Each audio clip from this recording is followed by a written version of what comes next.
at the corner of Russell and Albina, just about a block from Mississippi Avenue. I'll take you to a house where they hang carpets on the wall, and if we go there on a Sunday, there's a song I'll take you through.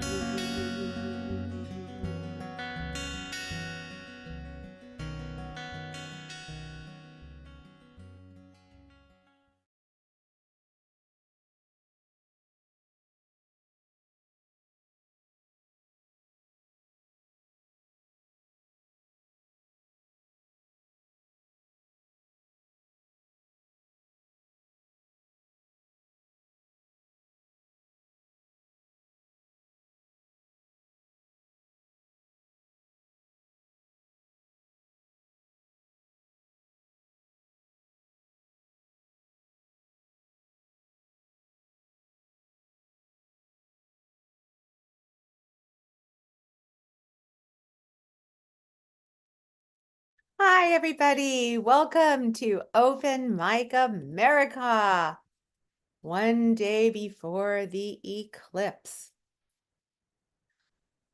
I'm Daphne Ramil, your MC, and Robert Edgar is our interviewer, and Ron Smith is our fearless engineer, and always working hard, either on the show or behind the scenes. We have our founder and also luthier of Dandy Hybrid Guitars, Capo Dave Williams. Hi, Dave.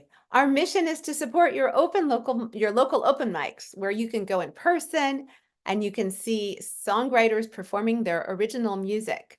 And tonight, thanks to technology, we get to travel all around the country and see those very same performers in their own living rooms. Without gimmicks and frills, this is the beating heart of American music, the tapestry of story and song that's been weaving us together for generations. And now, without further ado, we are going to introduce our performers today, and you can find many of them online, and we'll tell you how. There are links on this YouTube video and on our website.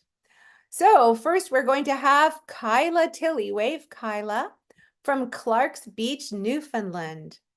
We'll have Paul Gibbons from Evansville, Indiana. Paul Gubbins, I'm sorry. Tom Maynard from Thompson, Connecticut. Steve Azzaro, otherwise known as Anything Goes, from Killingworth, Connecticut. Gillis Mills from Grafton, Vermont. Paul Hebert from San Jose, California. Joyce Lee from San Francisco, California. And Rob Cork from Beaverton, Oregon. And last but not least, Paul Colombino from Wakefield, Rhode Island. Okay, well, let's start our show. Take it away, Kyla, whose favorite open mic is St. Luke's Open Mic Jubilee in Port de Grave, Newfoundland. Hello, hello. Thank you for having me back. I live in Newfoundland, and I'm surrounded by nature out here, and I spend a lot of time watching the birds do their thing. And so I'm gonna sing you a song about. I sort of like. They're really a lot like us, the birds. They kind of get up, and they go out and they forage and they find food. They go to work. They come home. They sit on the wire. They gossip a little, and then they feed the kids, and then they go to bed. And this has been going on for a long time, and that's what this song is about.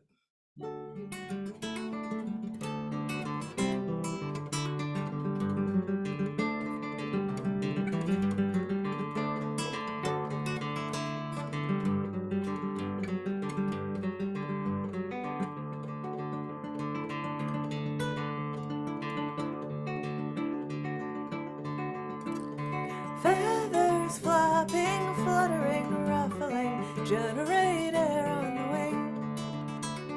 Lift and drag a memory encoded, understanding, unforgotten. Jump, drop, glide.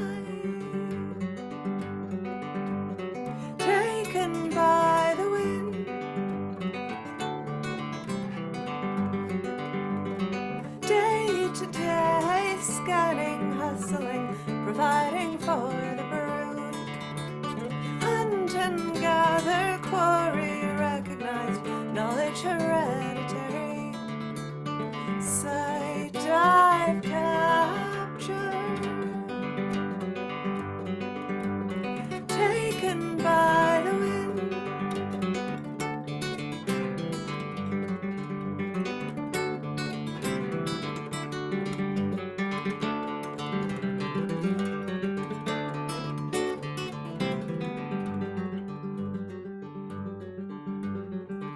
Fragments of time, times long past, we walked on land. Great behemoth lies there still, but fate continues, taken by the wind.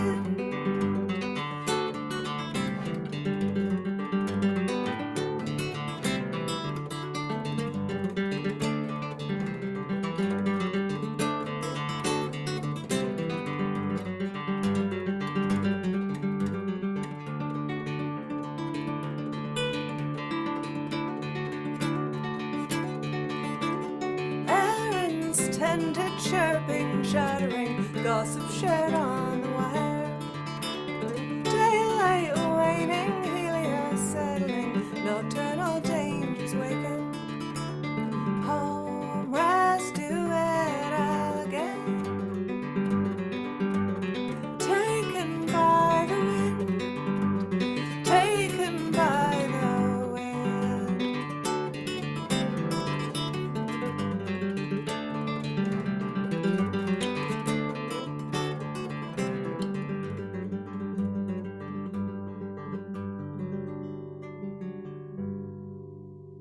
There. Lovely. It was really nice. Bravo. Amazing guitar there, Kyle. Beautiful. Yeah. Much. So I'm gonna do. That was to let you know that I am a serious songwriter. Now I'm gonna sing you a song that I wrote from the point of view of my day planner, and I wrote this in January of this year.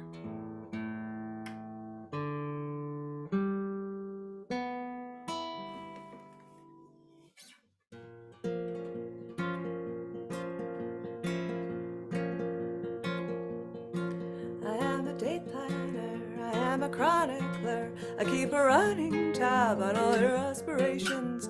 I keep the little notes you make and then forget, all the ideas you had and your plans for world domination. But you are nothing without me.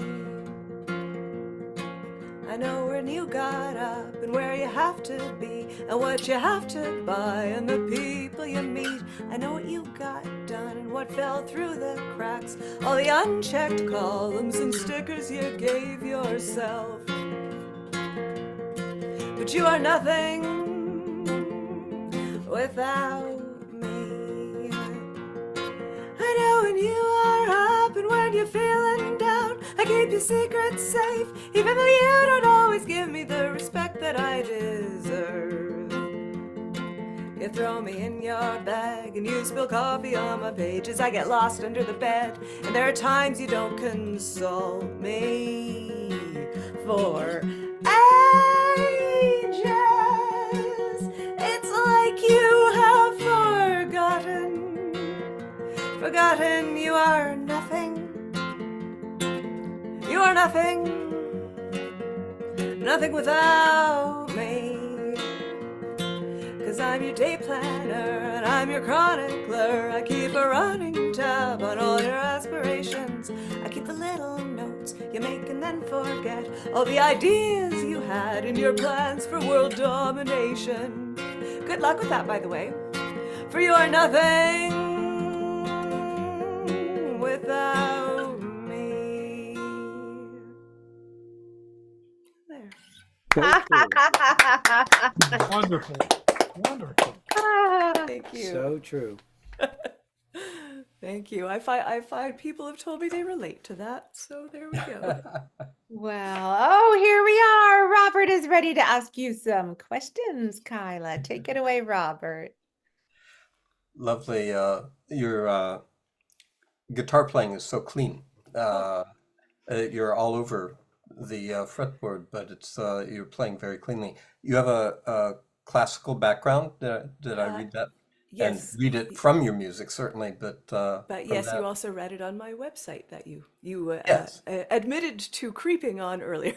that's right. I crept there. Yeah. Yeah, no, Uh, I studied classical as a kid. That was my introduction to guitar. So uh-huh. since I was about 11, and I loved playing classical as well. How do you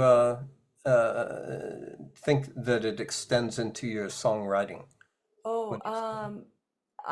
I'd say a lot with the harmonies between my voice and the guitar was certainly influenced by a lot of my classical writing.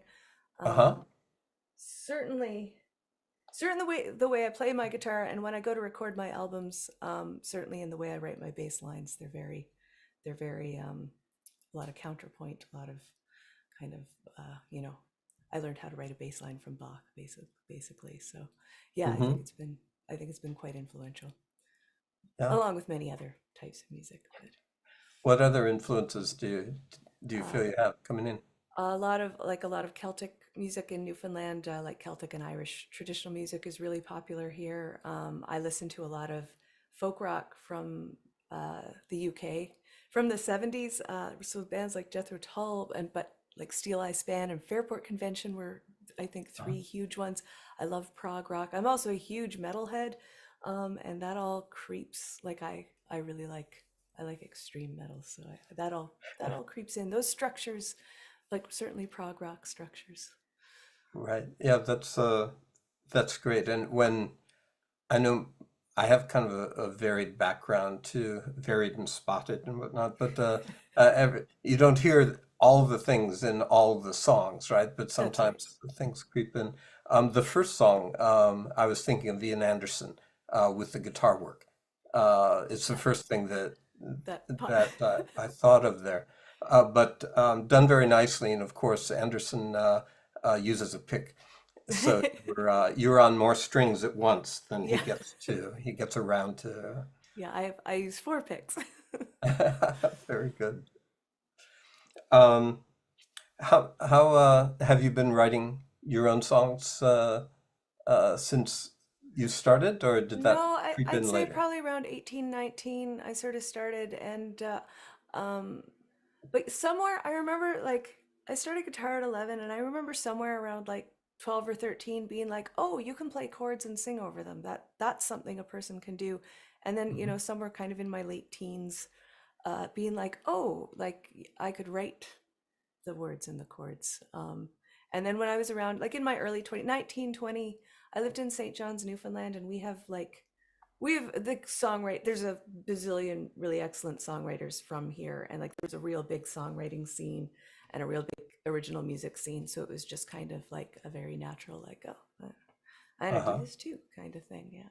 Were they open mics that you went to Yeah, I went to a play lot of your open original mics. stuff Oh, with others? absolutely. Yeah, absolutely. I went to a lot and like started. I think a lot of my early bands all came out of open mics. People I met at open mics, and I still like. Actually, I was just on tour and I managed to hit two open mics on kind of slower nights. Like they're a big part of. I would say that open mics have always been a big part of my kind of musical journey. Yeah. For sure. Yeah. Well, that's great. Yeah. Well, your playing is speaks well of them. So, Thank you. Thank hey, you. hey, thanks a lot. I really enjoyed your music, and I'll hear it again, I hope. Wonderful. Yes, me too. Take care. Thank you.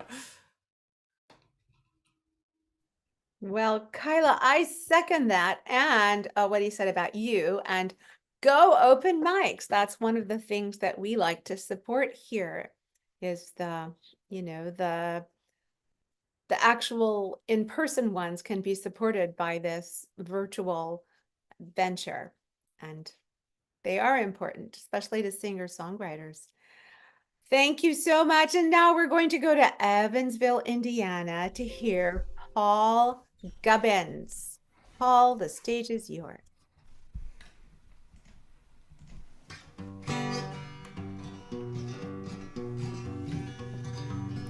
Sadducees and Pharisees and John the Baptist. He says unto them, who warned you, O brood of vipers? Bring forth fruit and repent. Bring forth fruit and repent. Bring forth fruit and repent. Who warned you, O brood of vipers? Bring forth fruit and repent. Are we not the sons of Abraham? Thought the prideful Pharisee. From these stones God can raise up children. The axe is laid at the tree. The axe is laid at the tree. The axe is laid at the tree. From these stones God can raise up children. The axe is laid at the tree. Pharisees and Sadducees and John the Baptist, he says unto them, who warned you, O brood of vipers? Bring forth fruit and repent. Bring forth fruit and repent. Bring forth fruit and repent. Who warned you, O brood of vipers? Bring forth fruit and repent.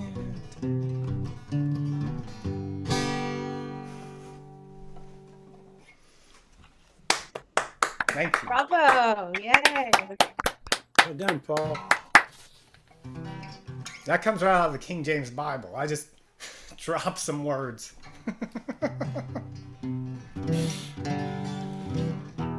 This is a song about when I was a kid. I took acrobatics from a Ringling Brothers family that had set up shop in my town, and they had come to my town, and when a man named E. Michael Burke became the president of Ringling Brothers, and he was oddly enough, he was a CIA officer, which is strange, but.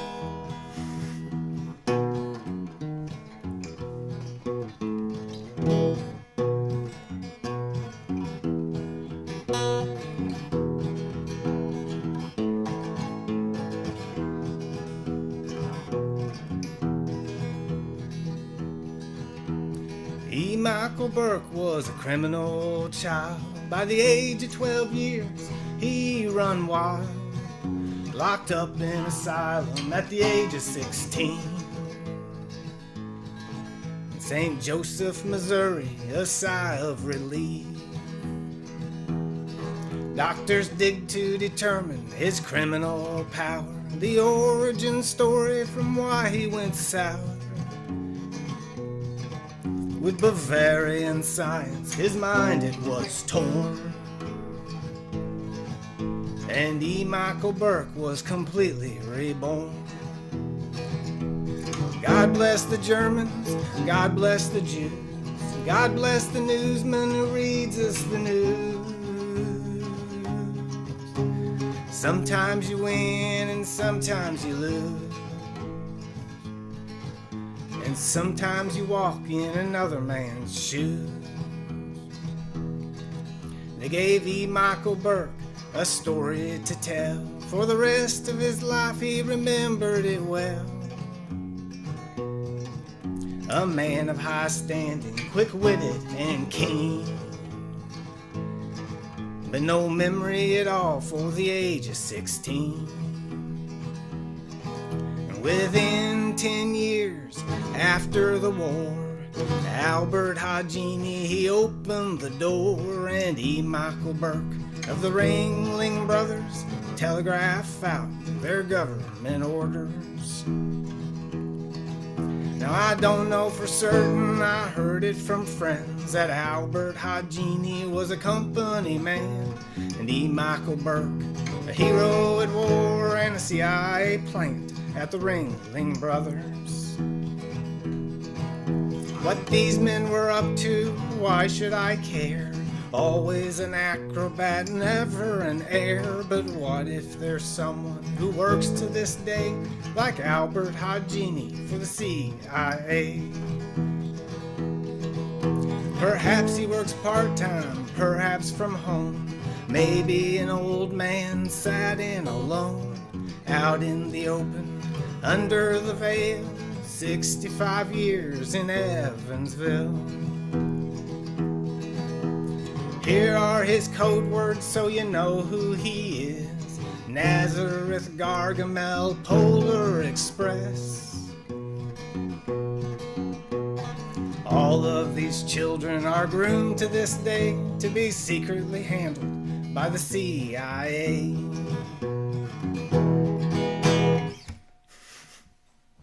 Oh my gosh. All right. Well done, Paul.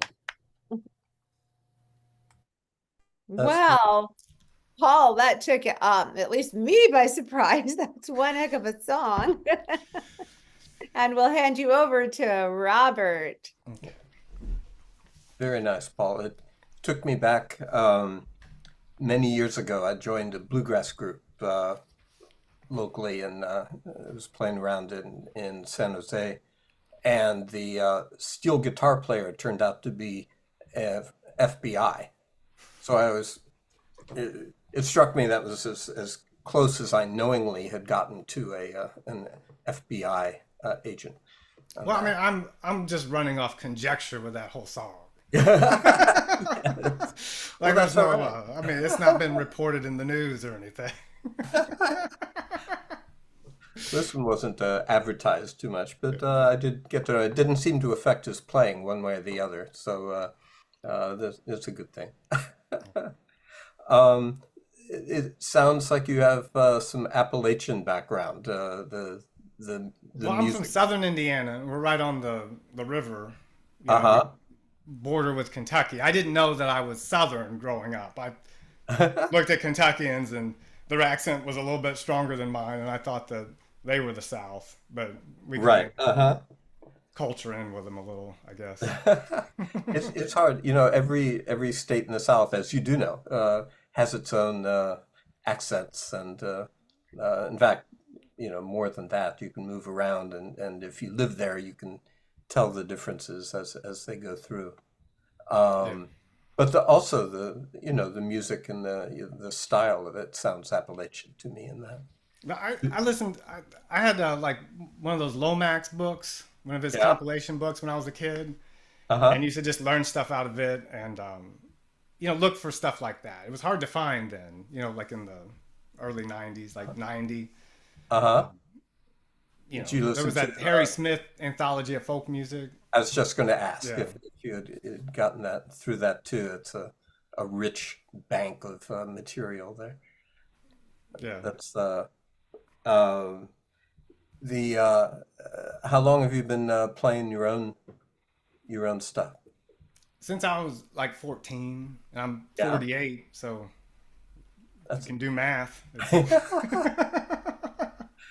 Well, you should have a rich library then of materials to draw from.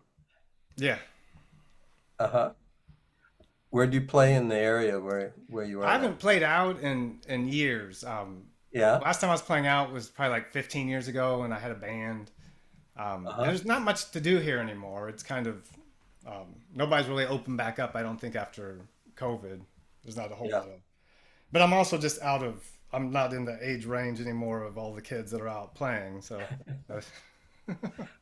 I went to an open mic last week and played, and it didn't get by me that the people on the stage were gray, as were the audience. And I was thinking, okay, I'm not sure if I'm happy with this, but I do want to not ignore it. Being having plenty of gray myself, I felt, okay, I guess I fit here. That's something that the COVID really did close things down all over. It did change our behaviors and our getting together. Yeah. And of course it hit small businesses like small restaurants and cafes and things like that who were on the edge anyway. Yeah. Well, I mean, my family had been shut down for years. We had a family health issue, and I had been playing out for, many years before COVID. And it was kind of nice when COVID happened and everything shut down. It was like everything became available to us again because everybody was just like us. It sort of balanced it for us, which was nice. And now there's things like this to do, Yeah, the medium certainly got here at the right time for those of us who can take advantage of it. And it's nice because it's not that expensive, if you wanted to record yourself and get your music out. Either you had to wait for Harry Smith to put the box set together, or someone else to come to your house and record you, or else you had to pay your way and go into a studio. And that whole thing has become so much more affordable and available to everyone. Well, I got my first 4-track when I was like 15. Wonderful. So like I've got, probably a few thousand recordings. Just because I just continuously recorded all through that time. But just with old junk, like I used to use reel-to-reels or stuff I'd buy at flea markets. Just old equipment, You still have, what was that, 1/4-inch 4-track? Well, I started out with tape ones, but then I just kept getting older equipment, I'd find older stuff. And I had 1/4-inch 4-tracks and just old boards, and used to use old microphones, like all the old Shure microphones, and played an old Dan Electro from the 50s, like a Gibson Falcon amp. And just, it was fun. I'd even use old tape sometimes because it's what you'd find at a flea market. So it already sounded worn out, right when you record it. Yeah, it's like getting older guitars now. You can get a Silvertone guitar and pay quite a bit for it. Yeah. At the time when Silvertones were new from Sears, they weren't quite as respected as age has brought, the respect that age has brought to them, I think, over time. Yeah. That it's something for ears, though. We can they've picked up some personality, perhaps some individuality that at the time they might not have had. So do you have your material up on a website somewhere now? Yeah. Well, I've had stuff. It's a website called rockmessiah.com. And it's I used to like share music on it. It used to be like a kind of like a social media site in the early 2000s. But now it's just got links to where you can hear my music. But yeah, like I've always been up on the internet. Nobody's ever heard me before. Well, like I've been here since the beginning. I've got tons of stuff online. I've got a radio show with like 50 episodes, but just never had an audience. Where do people go to hear your radio show? You just kind of have to look for it. You like Google me in Paul Gubman's radio show and you'll find it. At rockmessiah.com, there's links there. Excellent. To stuff. Yeah. Okay. Well, hopefully playing here will send some new people to your site. Before everybody was on the internet, like I owned a lot of these searches, like it was easy to find, but then everybody got on the internet and now everything's diluted. Right. One of the first, close up here, but one of the first pre-web internet sites that I started getting connected to was one by a group called The Residents that was out of San Francisco, and they had a bulletin board, and so you dialed up using a modem to the bulletin board, and they had a computer that was there as a server that would you could talk to the resident. I don't even know if it streamed their music, probably not at that time. No, but you'd have to buy their vinyl or CDs. Hey, thanks a lot, Paul. I enjoyed hearing you. Sounded great, and thank you. I'll look you up here. Take care.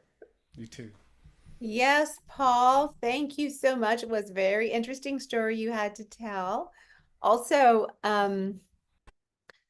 don't forget to send us a link to something of use so we can put it on the Open Mic America. You'll have people will be able to find you through Open Mic America if you'd like. And it's funny you say it got diluted, and part of my brain heard that it got deluded, as in delusion, which would also work. But anyway, thank you so much. And next, we have Tom Maynard from Thompson, Connecticut. And he likes to play at the Westford, Massachusetts Parish Center for the Arts open mic. Okay, Tom, the stage is yours. Thank you, Daphne. Thank you, everyone here, Ron and Dave, and this is just it's a great venue, and I really, I think we should all give you a huge hand for what you do in bringing music to the community. Wonderful gift that you give us and the audience. So thank you. A couple of new songs I'm going to do for you tonight. All right.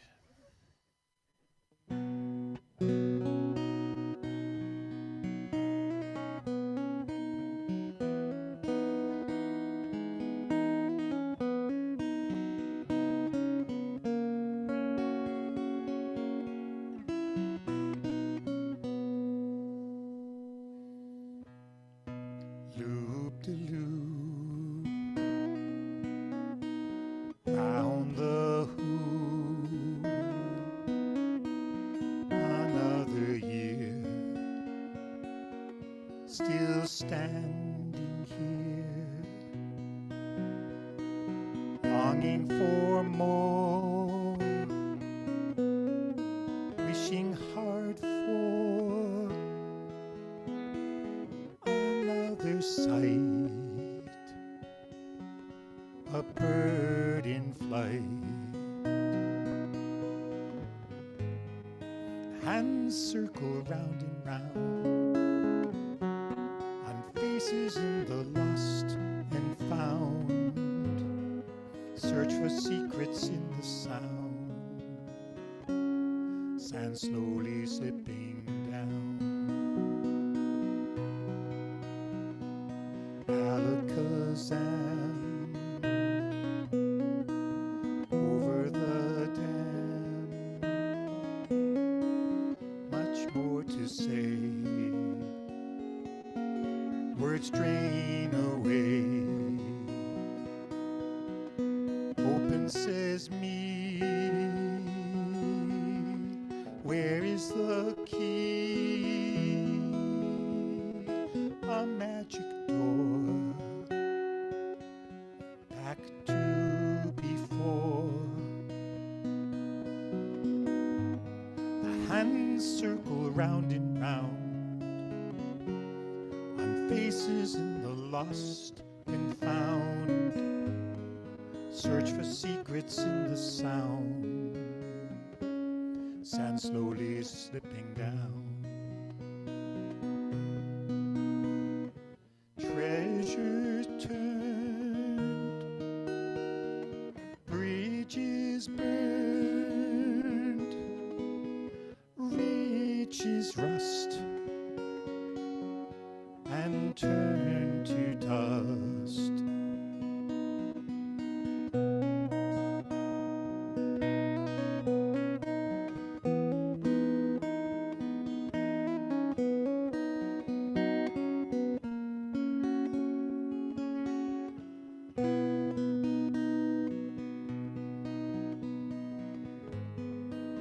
Hands circle round and round on faces in the lost and found.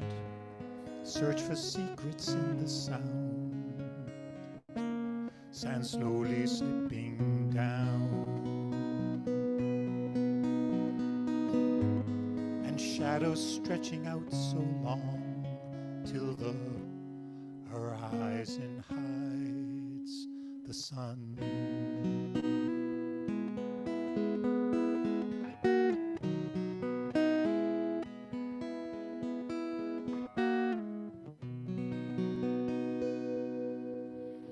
Beautiful, Tom.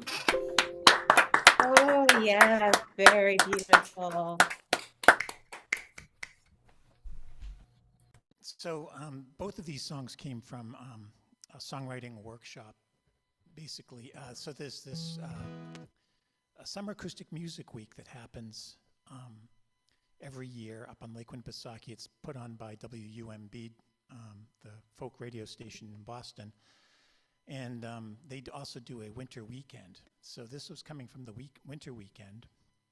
I took a class with Lorraine Hammond and a class with Alistair Mook. So the previous song was Alistair Mook and his workshop. This one is coming from Lorraine Hammond's workshop, and it's called Take Me Home.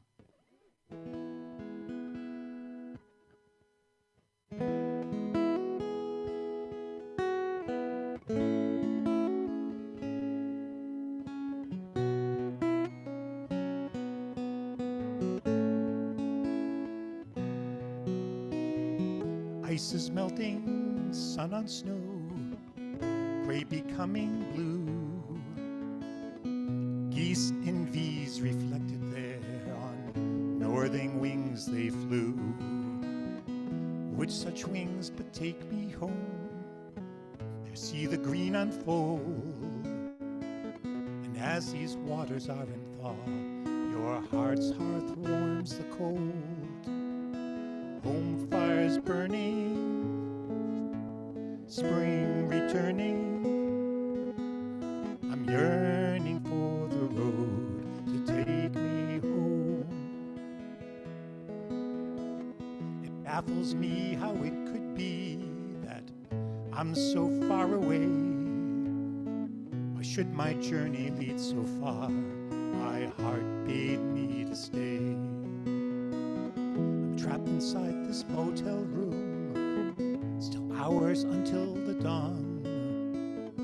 Then I'll slide behind the wheel in the first rays of the sun. Sun ascending, winter ending. The road goes wending, oh, please take me home.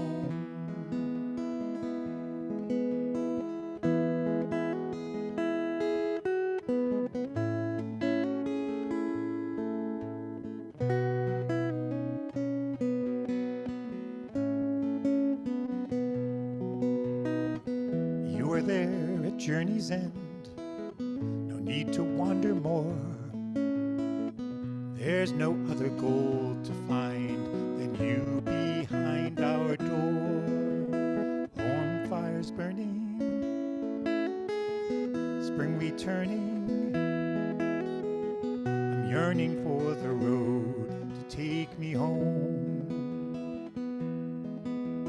Sun ascending,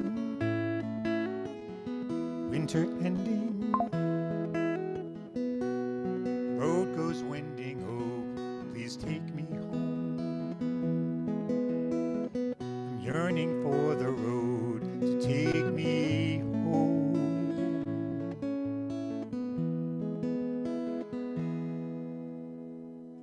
Another good one, Tom. Yeah, Thank you. beautiful.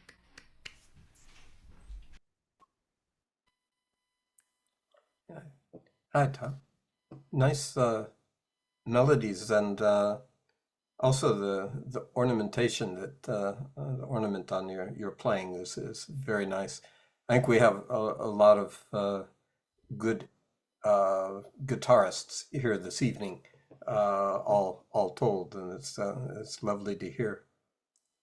I have a question that is kind of general for all of us, and I'm always interested in how music and your playing and playing with others kind of affects your day to day. How does it? Where does it come in, do you think? Oh gosh. Well, first of all, I'm a retiree now, so I retired to really focus on the music. That was one of my primary goals after 35, 40 years in information technology. So Uh-huh. for me, I think one of the things you guys were talking about earlier was this way the pandemic hit and changed everything for everybody. And for me, it actually opened up a whole bunch of doors through these kinds of venues. And because I wasn't really close to a lot of different open mic type venues, and I had gotten way out of practice of being, performing live. So this online community has really been it saved my life in a lot of ways. It's just been so great to be able to come back into the community again and be in relationship with other singer-songwriters and the open mics. The open mics that are online have introduced me to people all across the world. And there's a group out of England, the Dun Cow open mic that I've attended, and there's one out of Jerusalem. But then there are the ones that are sort of local to Boston. I met Steve Azzaro, who's coming up soon, through that, and the community. I guess I'm not sure I'm answering your question, but Oh, yeah, for sure the sense of family. I mean, it's a musical family that's kind of come together from across across the world, but certainly across the United States, and which I think this the Open Mic America is sort of it's holding the standard for bringing people together, and in its name, from America. Although I'm sure other people from across the world could join in if they wanted to. But Oh, yes. and so honored to be a part of this. Was it?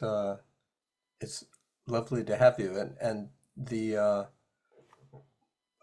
this is so true, because if you live in a place that might be solitary, the web allows us, and the open mics that have sprung up all over allows us to be connected with humans, of all things. And it's not just a one-way thing. Like radio, for most of us, was one way. And then if we wanted to perform, we had to do that individually, locally, in, however we could work our way up the food chain, which is also often locally confined. And so it is a much wider access, and also when you go to the same open mics, if you do that, you want to have different music, right? So that can bring in a need for you to spend time writing new songs and that sort of thing. So you don't do the same song every time. That's true. And early on in the pandemic, there was this Peter Mulvey, singer-songwriter of some fame, put on a songwriting group, which was writing a song one song per week, I guess it was, and he would give us a prompt, and that was the first time in a long time that I actually was able to produce some songs. It was 52 weeks of writing songs. For some people, they actually got 52 songs. I got 14. And That's so kind of once I a was week. very, very, pleased by that. And Yeah. and since then, I've been a little bit spottier in my writing, but it's still, you're right. I think that when I was a teenager, I used to meet with this group of friends, and that was my spur for improving. There was one other guitarist, singer guy in this group. I wasn't writing a lot at the time, but I needed to learn, the latest and greatest, better song, Jim Croce, cool guitar work, in order to it was a friendly competition, but it was something that really spurred me to grow as a musician. So this is the same kind of deal where we're getting together and And there are people who show up at these open mics and they've got a brand new song every single time. And I go, how do you do that? Mr. Azzaro, I think, is one who does a lot of writing, and I'm always amazed at how prolific he is. Yeah, this it's a wonderful way to share in both directions on that. Thanks, Tom. I enjoyed your singing and your playing, and I'll look to see you again. Thank you. Thanks, Robert. Thank you, Tom. And hear everything you said. Let's see. Next, we have coming up.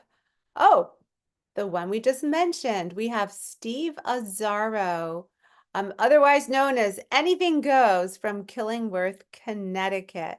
Oh, there he is. Hi, Steve. And he likes to Hello. play at the Buttonwood Tree Performing Arts Center in Middleton, Connecticut. All right, Steve, take it away. Thank you. It's so great to be with all of you.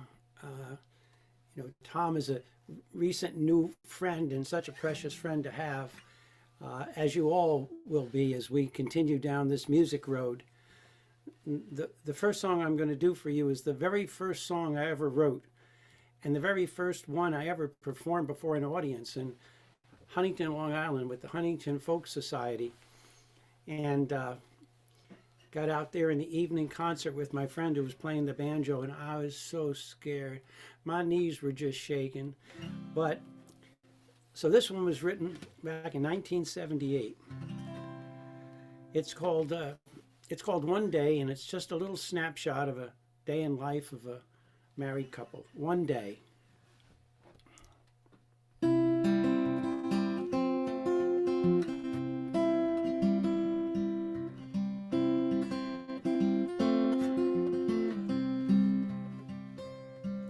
In the quiet of the morning, when the world outside is dawning, I stir upon our bed and I hear you sigh. You know, I wonder at your lovely face, so peaceful and adoring. You make me smile, but then I have to sigh.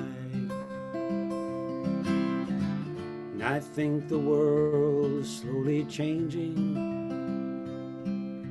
the way I look at you and you at me.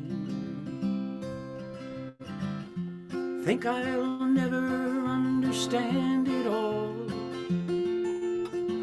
Guess that's the way it has to be.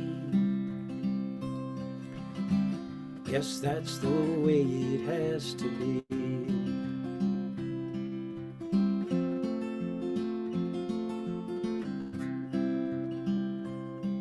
As the minutes and the hours and the miles come between us, you do your day and I mine, as we must, to meet again in the evening as our loving brings us home again, to share the missing moments of our day.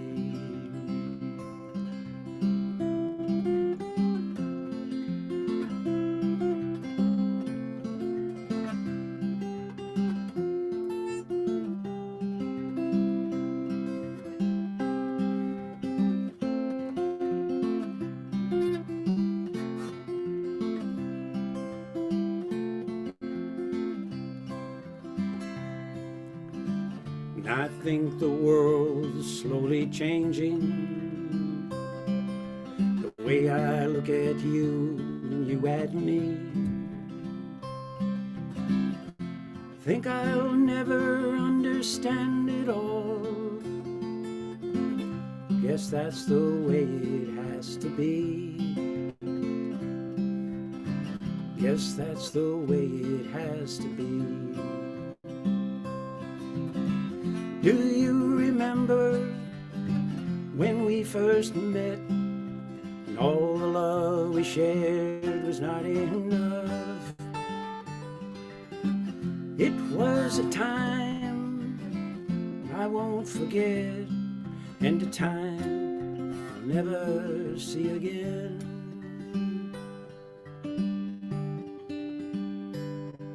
In the quiet of the evening, when the world outside is sleeping, you lie upon our bed, I hear you sigh. It's been a long and a busy day, like each and every other, and we fall asleep so close and side by side. We fall asleep so close, side by side.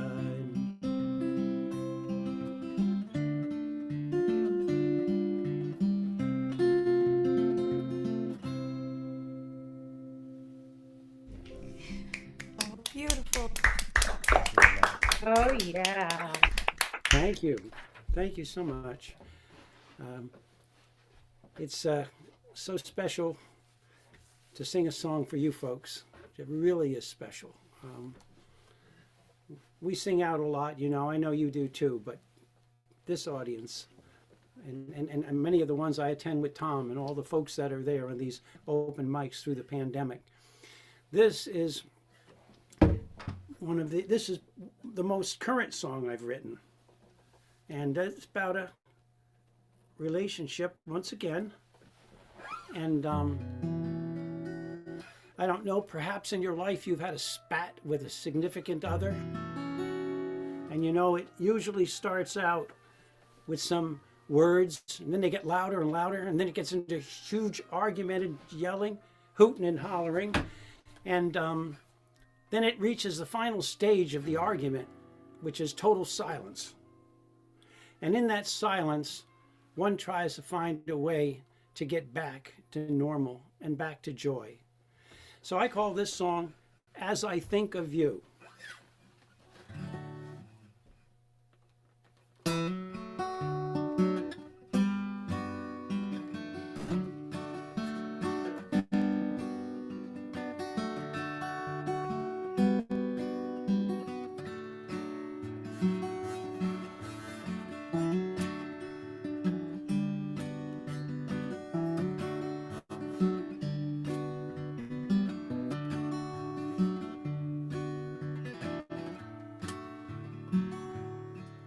If you think of me, if you think of me, if you think of me, as I think of you,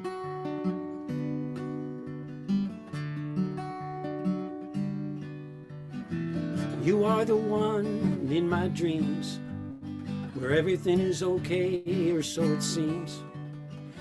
Thoughts of you still fill my mind and remind me that joy is so hard to find. I wonder if you wonder that too, if you think of me as I think of you.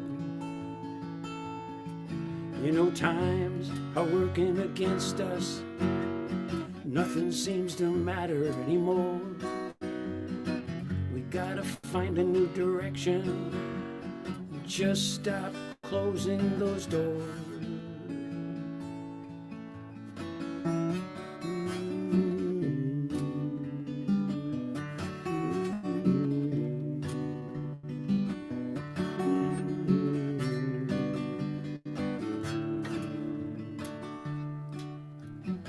You know that once we shared good times. Remember those, I know you can. Trying again won't cost us a dime. It's simply a matter of choice and time. Maybe we can find a new dance if we try and give it one more chance. It will take patience and forgiveness. We both have paid a high price. Well, don't you think it's still worth it? We'll both have to sacrifice.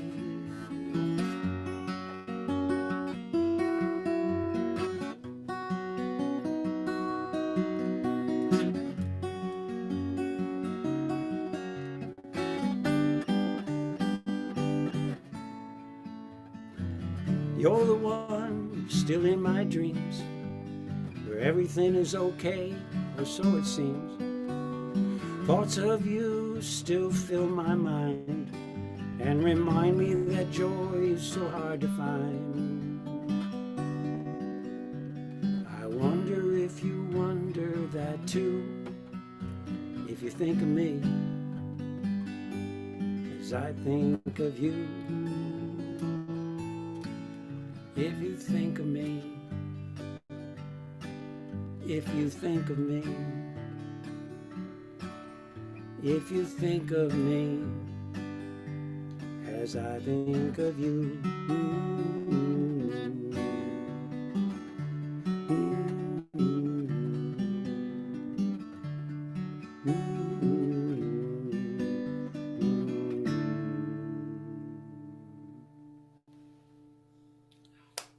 Oh, that is very sweet.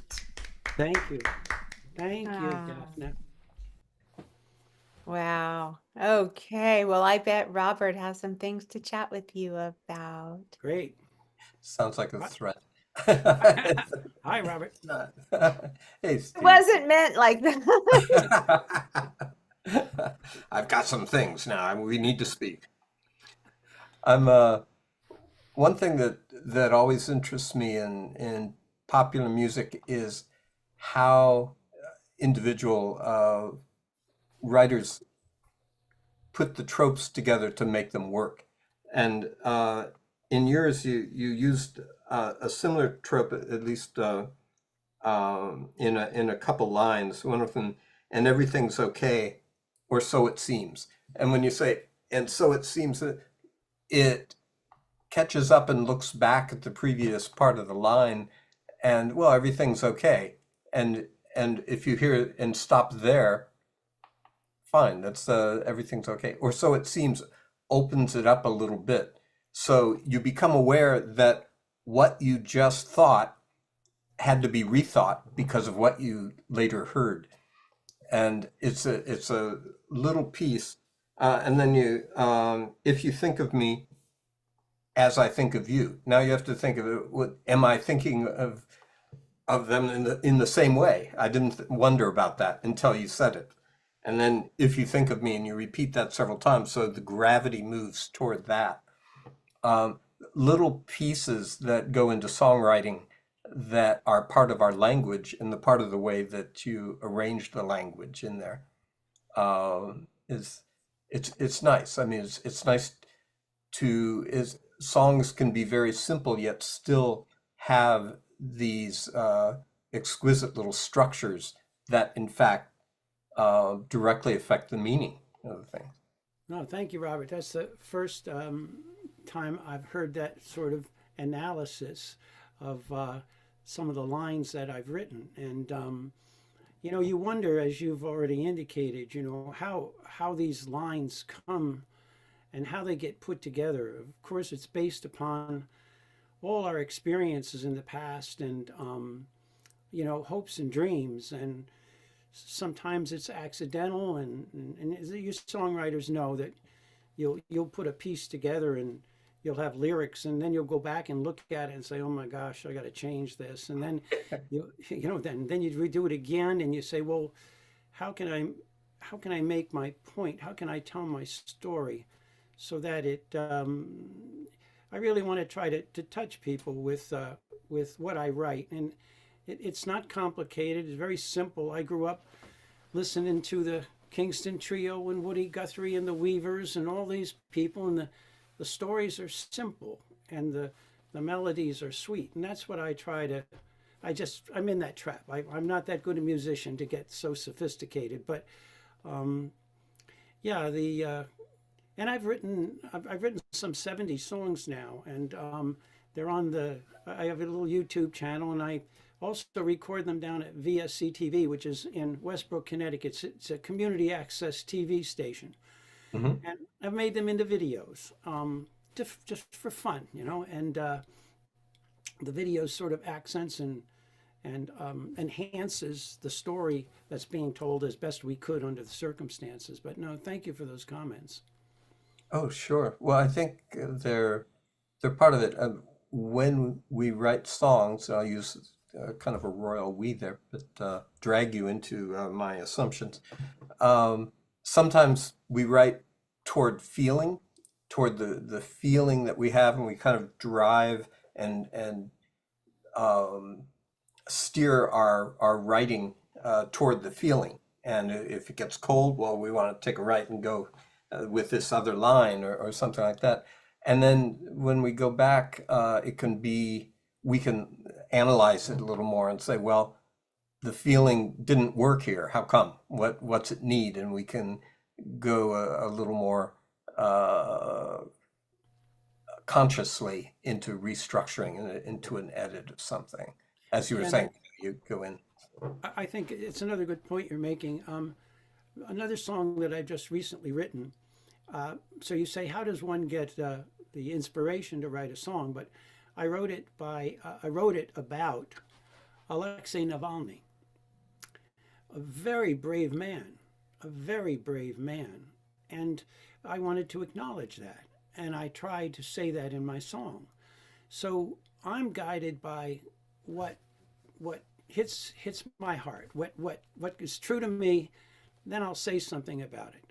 I hope people like what I do, but if they don't, I have to say what I have to say, and in as decent a manner as I can. And I'm guided by that. And I think the songs that I've created so far say that, and the ones that I'll continue to write are going to be in that vein. So I love being able to be here and hear some of the wonderful writing, and I mean Tom and the other folks that you've got on here. They're wonderful songs, wonderful talent, just wonderful. Yeah, I agree. And I'm happy you were here tonight. I enjoyed hearing your music. Thank you very Excellent. much, Robert. Thanks a lot, Steve. You're very welcome.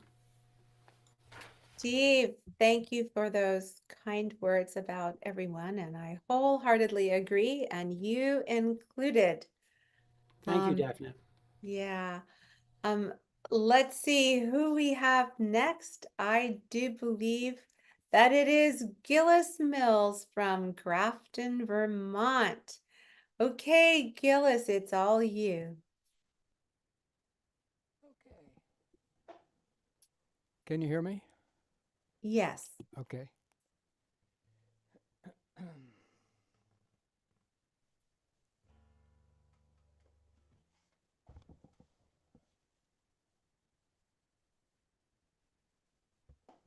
Test.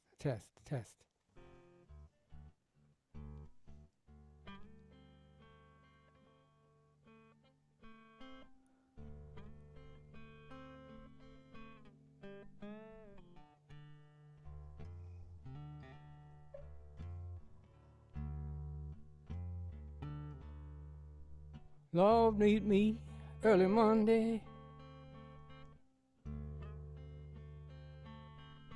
before the sun.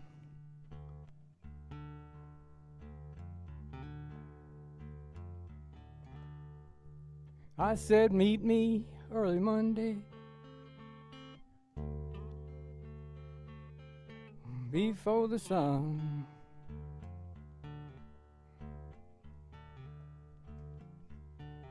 I've got things I want to tell you I never told anyone.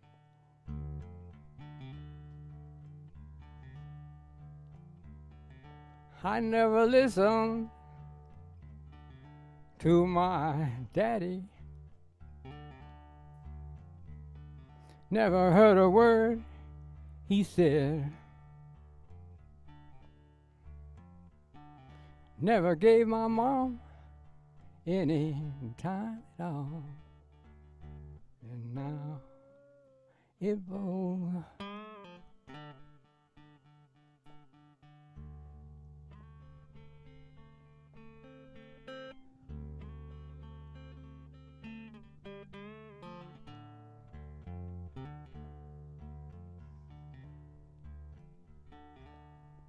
Oh, meet me early Monday before the sun.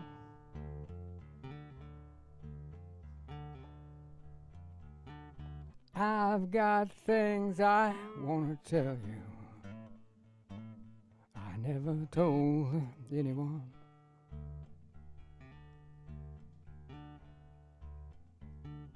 I left my wife and kids in the country, and I moved to New York town.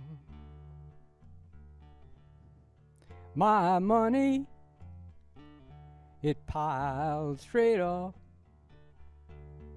My life is sung straight down.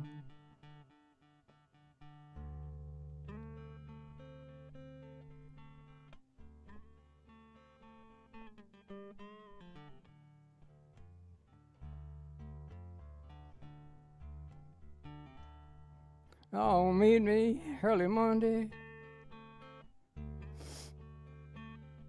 before the sun.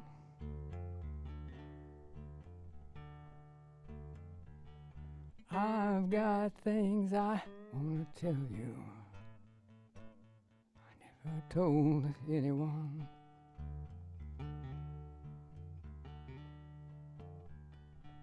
Yes, and I've had my share of women, and I'm mistreated everyone. I'm trying my best to get better now before my life is done.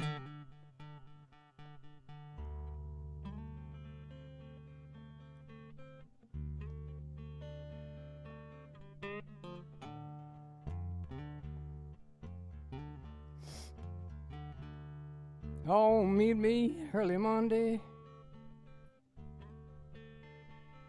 before the sun.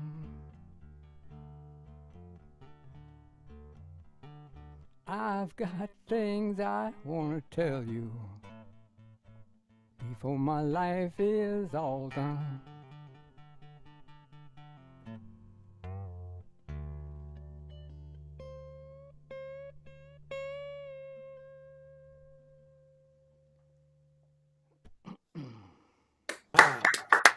Wow, wow, wow, wow. I'm sorry for the levity here at the end of that, but No, Jerry or Gillis, let's have you turn your volume up just a tad overall. We heard you, but a little more would be even better. you mean vocal volume, or both? Dave, I think both. Guitar. Oh, just the Guitar. guitar? Yeah. Okay, Guitar. the guitar.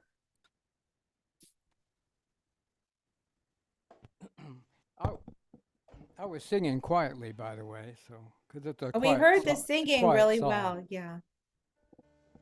Try it again, just play a couple notes and just so we'll be sure that we have it really well, even better for Okay. your second one. I was laughing. I'm in my studio here, and it's wood heated, and the fire went out about an hour and a half ago, and Oh, and is I'm- that why I'm you're all free- bundled up? Yeah, I'm freezing to death, and my nose is running. So other than that, everything's fine. Okay, play the guitar Okay, here again. And goes. Dave, you tell him. I'm gonna do just a little chunk of what I just did, and then Okay. I'll do the next song. But Turn it up a lot. the guitar, The guitar. Yeah. really. See, the guitar in my system is so much louder than the vocals.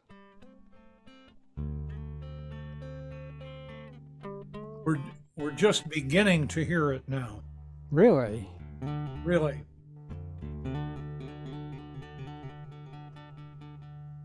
Turn it up more.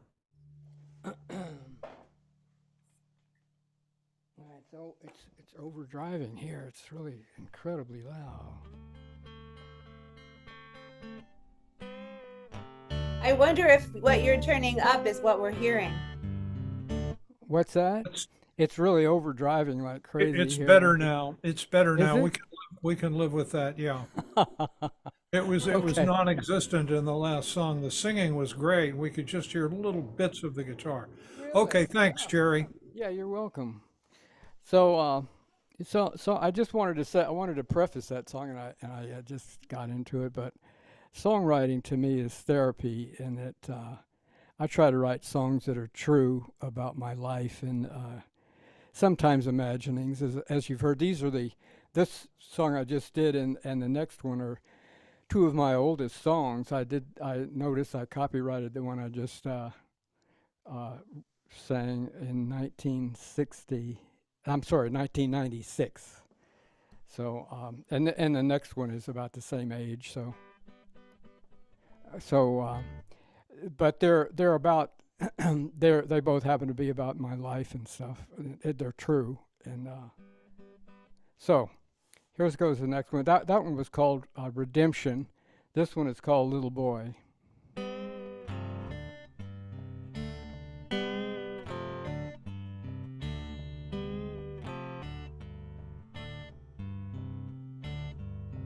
He was just a little boy back in '49, singing country western songs, having a real good time. Sang for his folks, sang for his friends. They said he sang good for being only 10.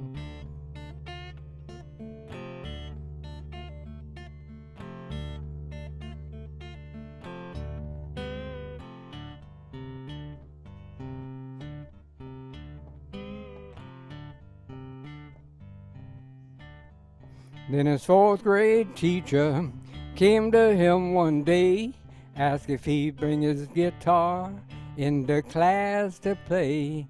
He misunderstood her, he took her literally to mean play not sing. It was a serious mistake.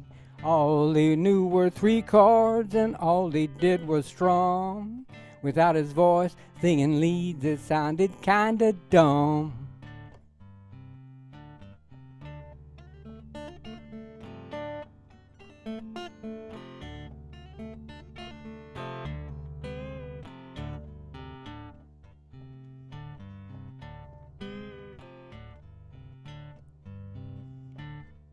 He was just a little boy in front of the whole class, like a paper boat in a heavy wind. He was sinking fast. Why didn't he think when the offer came along? Strumming chords without his voice would sound exactly wrong.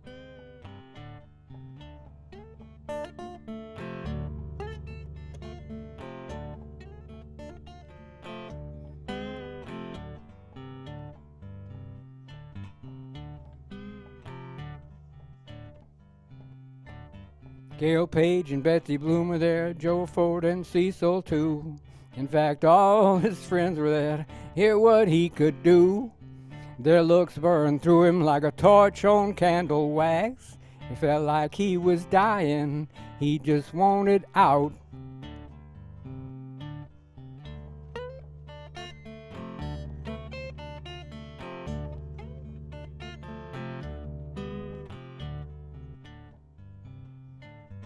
When his health finally ended, he laid his guitar down. Music trapped deep in him, humiliation won.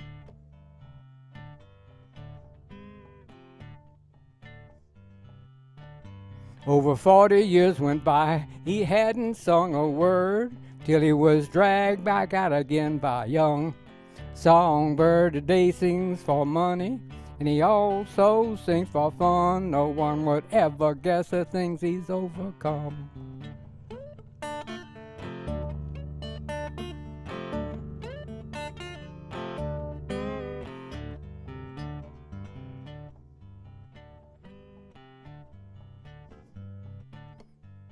This thought keeps creeping, and every time he turns around, don't ever let one small mistake forever hold you down. Don't ever let one small mistake.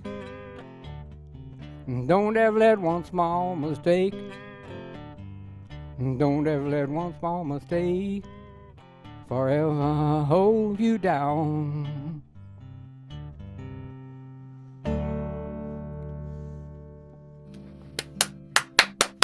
Bravo. Oh, bravo.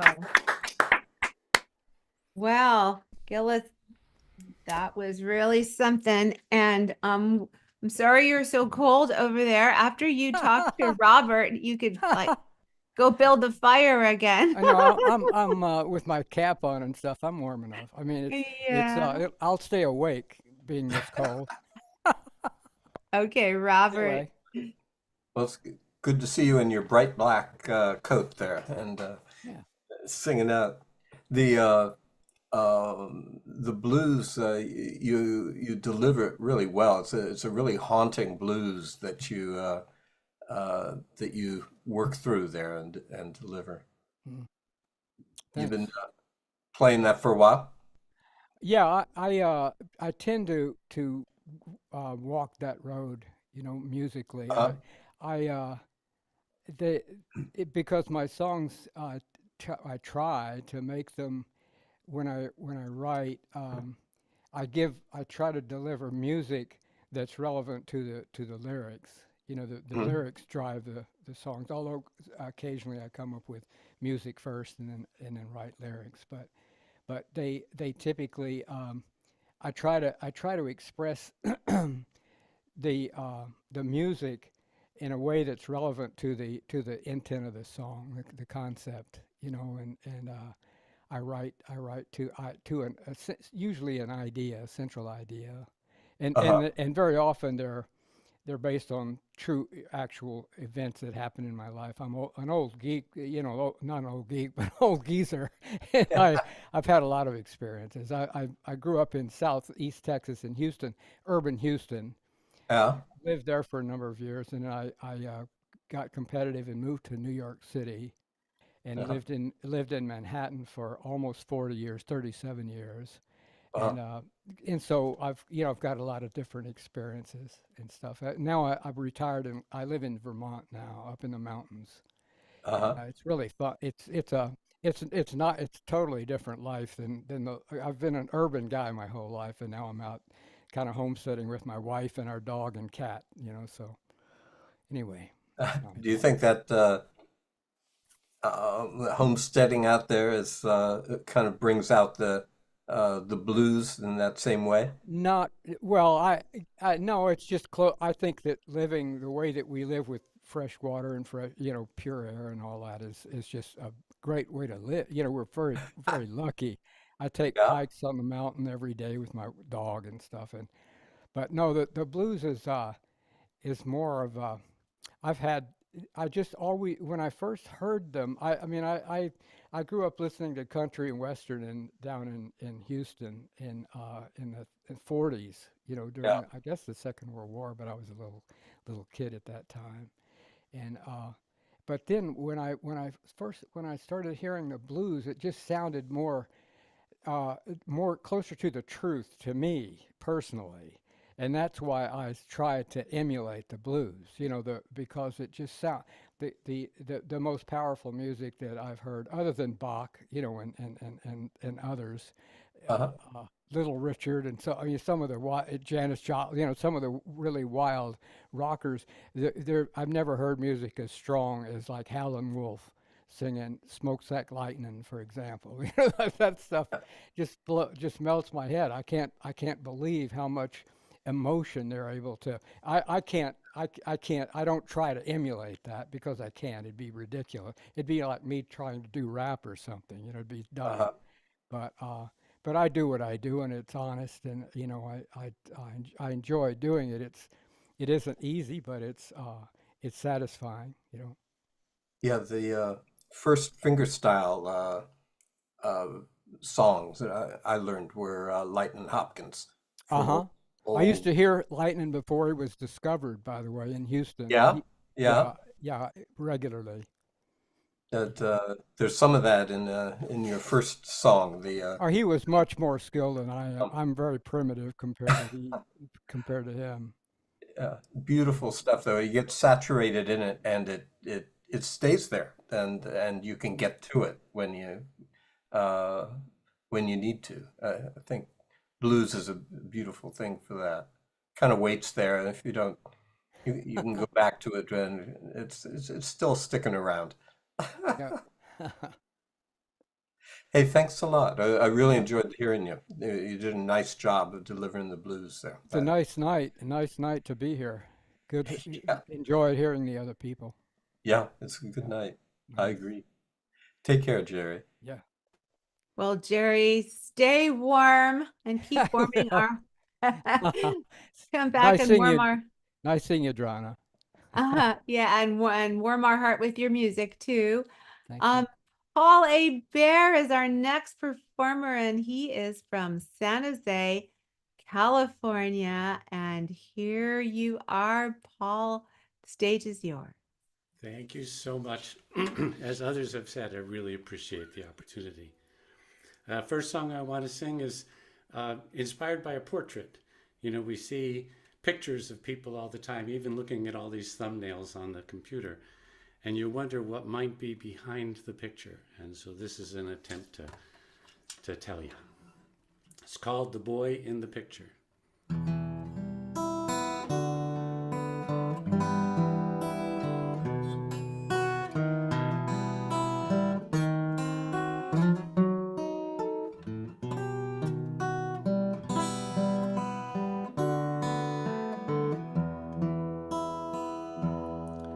The boy in the picture looks cool and complete, poised and secure, so self-assured.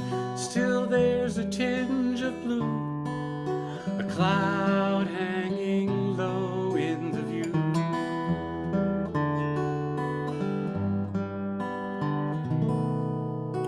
The boy is a prankster, a sport and a dancer, cherubic smile, pinched at the side, and his heart is both deep and wide, and folding what it's holding inside.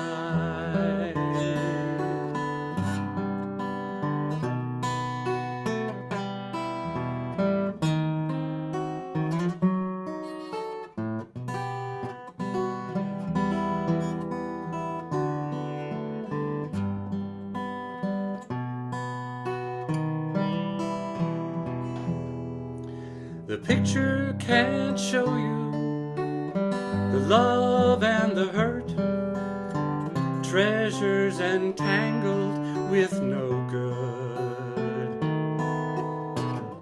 The loss of his father, the doubt that lingers after, cannot be framed in words.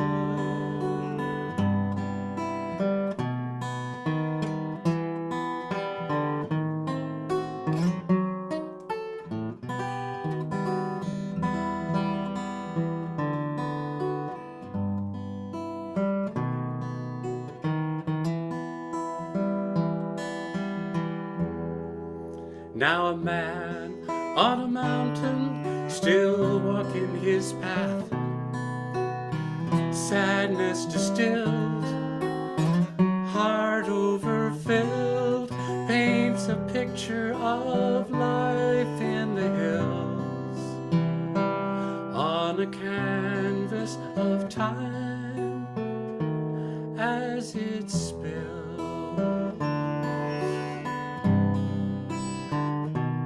On a canvas of time as it spills.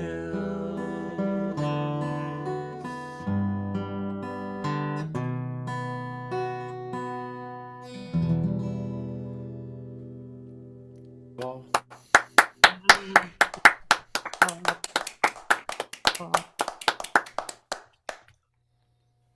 and I'll change it up here so that we can go out on a happy note. This next song is funny. We've had a few people mention songwriting groups, and the songwriting group asked us to do some free writing and then turn it into a letter and then turn it into a song. And so this is called I Wrote Myself a Letter.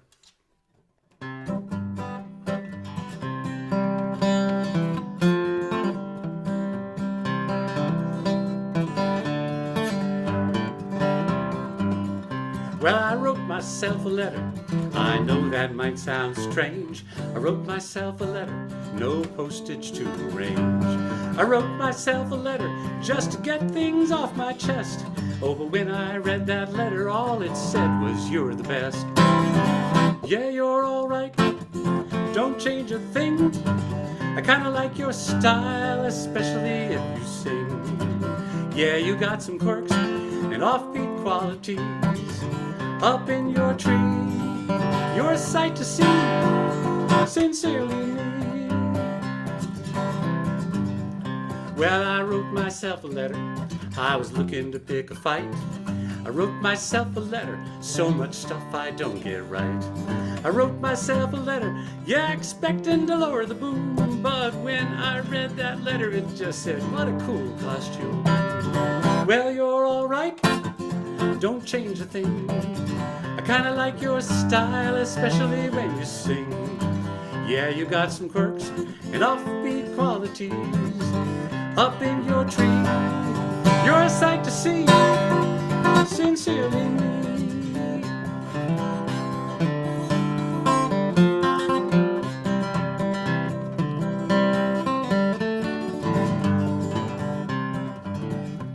Well, that inner critic is on your side. When he comes around, no need to hide. Just feel the love behind the heat. Then say your thanks, take it to the bank. Sincerely me. Well, gonna write myself a letter, 'cause it's good to keep in touch. Gonna write myself a letter, keep on picking through my stuff. Gonna write myself a letter, someday my kids will read them all. Keep reading what I'm writing, keep writing, have a ball. Well, you're all right, don't change a thing. Kinda like your style, especially when you sing. Yeah, you got some quirks and offbeat qualities up in your tree. You're a sight to see, sincerely me.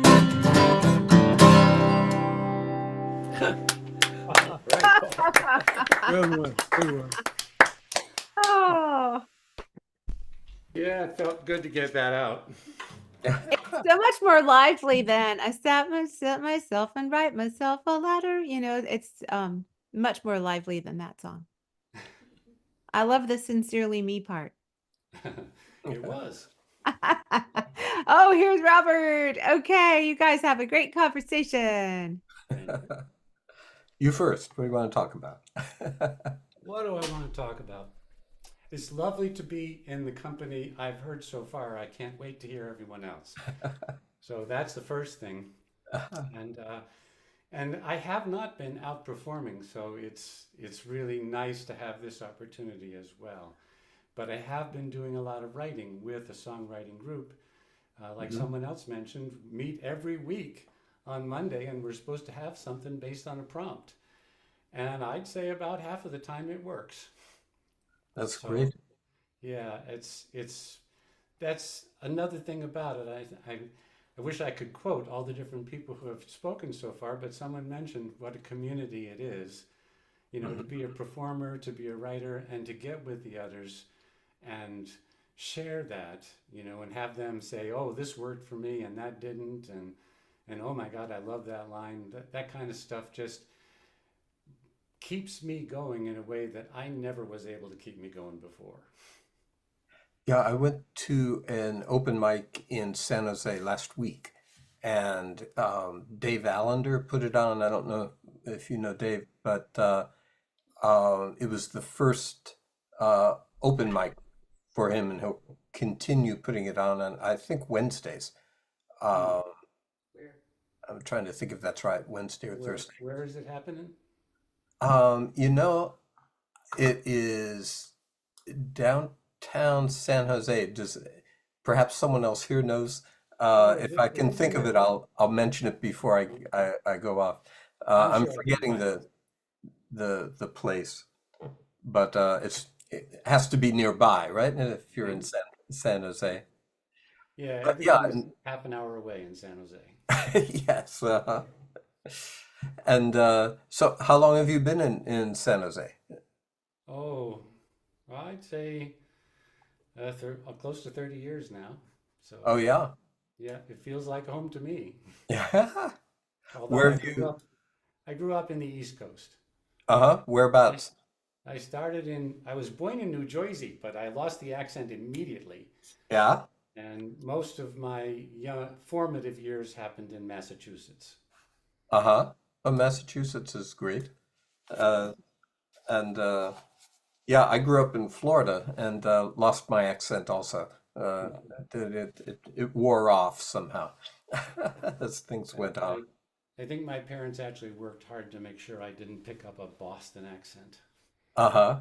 Well, it's you could do worse than a Boston accent. Yeah. So the Bay Area is a great place for songwriting, certainly. Uh, it's Yeah, got a long I history. can't think of any place that would be a bad place for it, and listening to everyone from here and there and sunder. It's interesting though, my songwriting group is from everywhere. There are five of us, and we're all in different states. And it started Uh-huh. during the Zoom stuff, and we just clicked. So, Uh-huh. Yeah, it can happen certainly over the internet, over the web, yeah. just like it can locally. And that's you just need the right people, and it's so Hmm. that's Yeah, it's I think the right people is us. a yeah. Sometimes you have to well, you definitely have to be a part of it. Yeah, open your So mouth, let it out. yeah, it's not going to get there otherwise. I guess the next person, well, I know the next person, Joyce is also from the Bay Area. She's in San Fran and doing songwriting here for some time.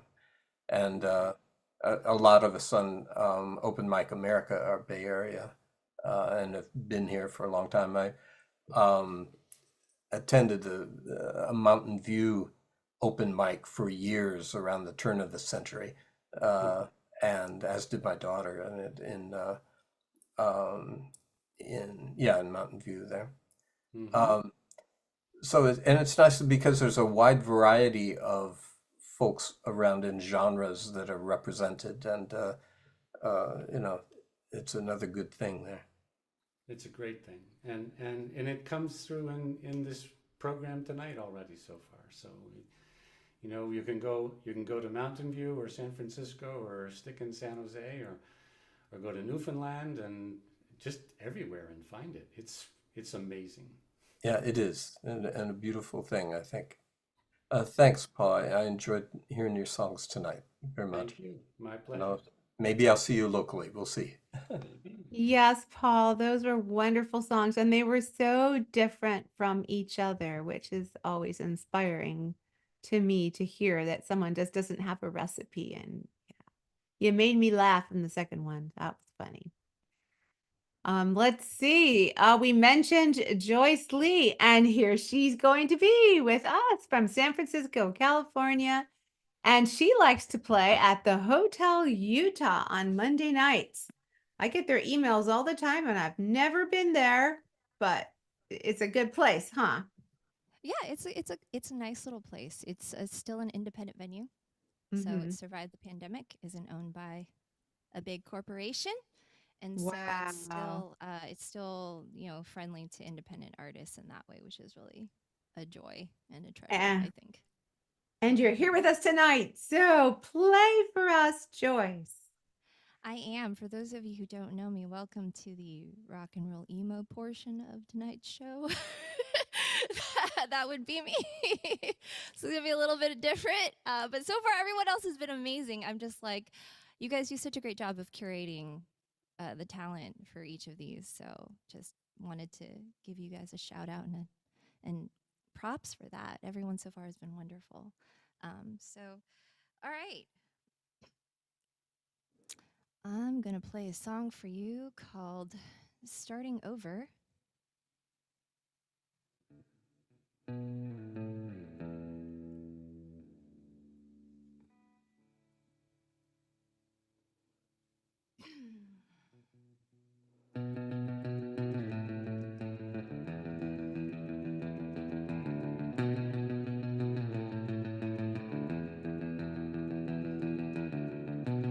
found nostalgia is a curse,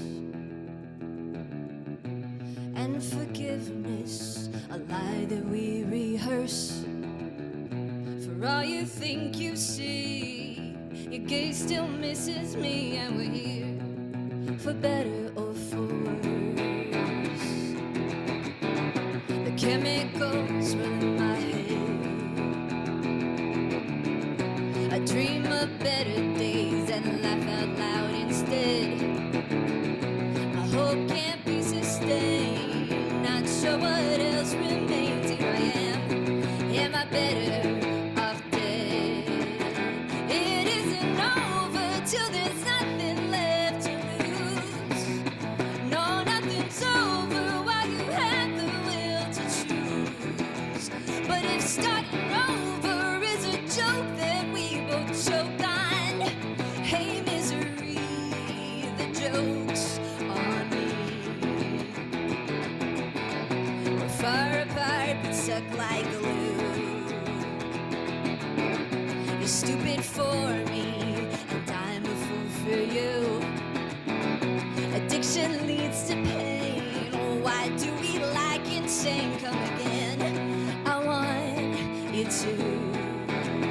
It isn't over till there's nothing left to lose. No, nothing's over while you have the will to choose. But if starting over is a joke that we both choke on, hey misery, the joke's on me. Push and pull, play pretend, twist and turn, overextend. Pressure cracks, somebody's bend. We won't stop, we won't say when. Round and round it goes. Light strikes twice and then explodes. Where it ends, hell if I know. We won't stop, we won't let go.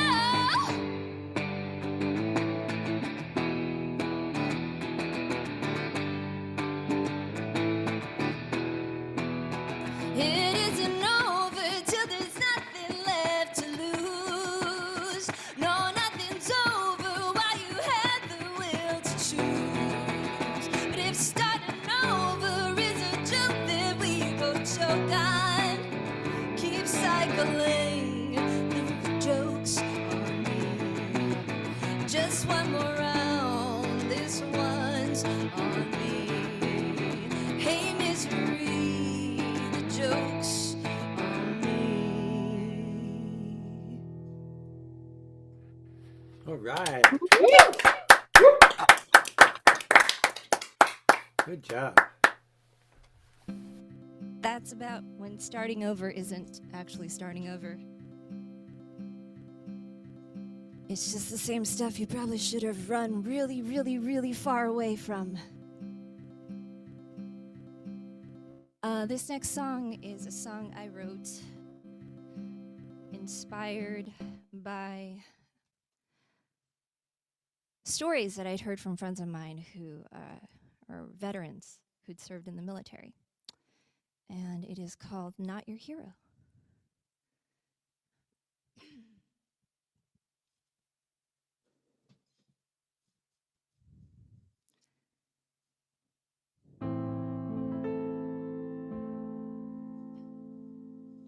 Broken down, built back up, sharpened steel from the dust, heard the call, so we can walk through fire, brave the rain, and after all that I've done, oh, you still say it's not enough. Can anybody hear me silently screaming? I lay down my life now, I'm barely breathing.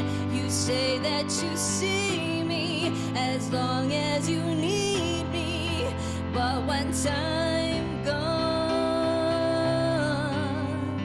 I'm not your hero.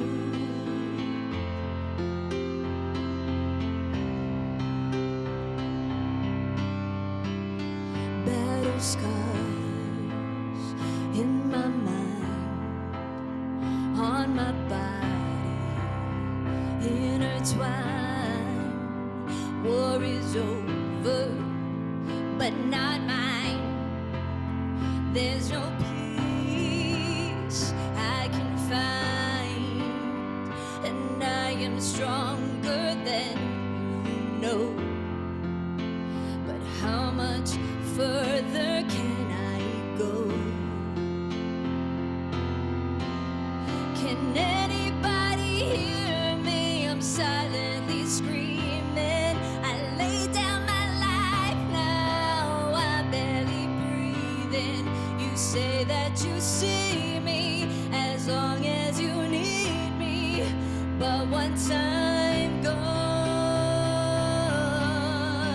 I'm not your hero.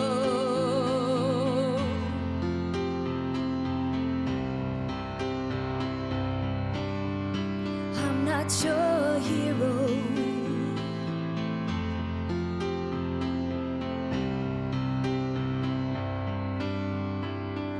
And after all that I have done, you still say it's not enough.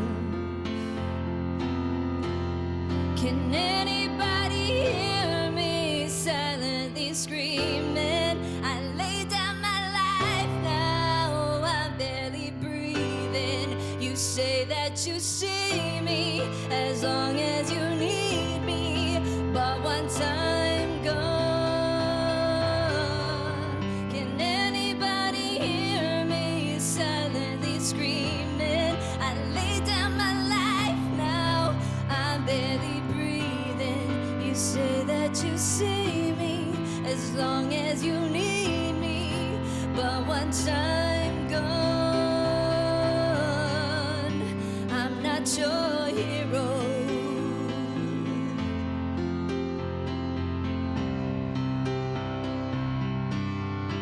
I'm not your hero.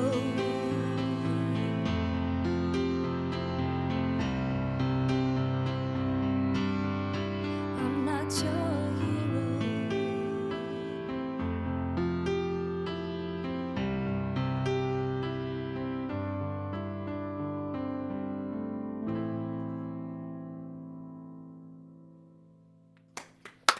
Wow. Woo! Wow, Joy. Thank you so Wow. much. That was powerful. Oh, here's Robert. Okay, handing you off. Hey there. Do you feel that that song is applicable to any current wars that are going on, or maybe all of them? I think all of them, because it's really so I stream on Twitch, and when I talk a lot about mental health on Twitch, and I also got diagnosed with PTSD in 2016. And so when I was talking to my friend, he asked me to write a song for a fundraiser he was doing for the Wounded Warrior Project. Yeah. And so the thing that really resonated with me was, and also being the daughter of a veteran, is how, you know, there are invisible illnesses, and not just that, there's also physical illnesses. But the thing that I latched onto the most with the PTSD aspect, because I totally resonate and understand what that's like. And it's so common with a lot of people who've seen combat, or even just, you know, there's just a lot of stuff that happens when Yeah. you join the military. And so that's the part that resonated the most with me, and that's where that song came from. Yeah, So. it was. It struck me right now with Ukraine and who are where we have people who are fighting for their lives, and yet we have NATO that is looking at them as their hero in many ways, and this is something that it was an immediate resonance for me. So sometimes we write songs and we bring up a feeling and a referent for the feeling, but even a direct reference can be picked up for the feeling, and the arrow can be put to a different reference sometimes. That did for me. That was lovely. So when you play at Hotel Utah, do you play electric guitar? I usually just bring my acoustic guitar. Yeah. And play acoustic. Yeah. But I'm thinking about starting to bring the electric out to shows when I start playing more shows again. Most of the stuff that I do when I play shows right now is just like cover gigs where it's just me with my acoustic because it just makes more sense. But for my own music, probably the electric will make more sense, I think. Uh-huh. Yeah, it's the thing about the acoustic is that you can usually be self-contained.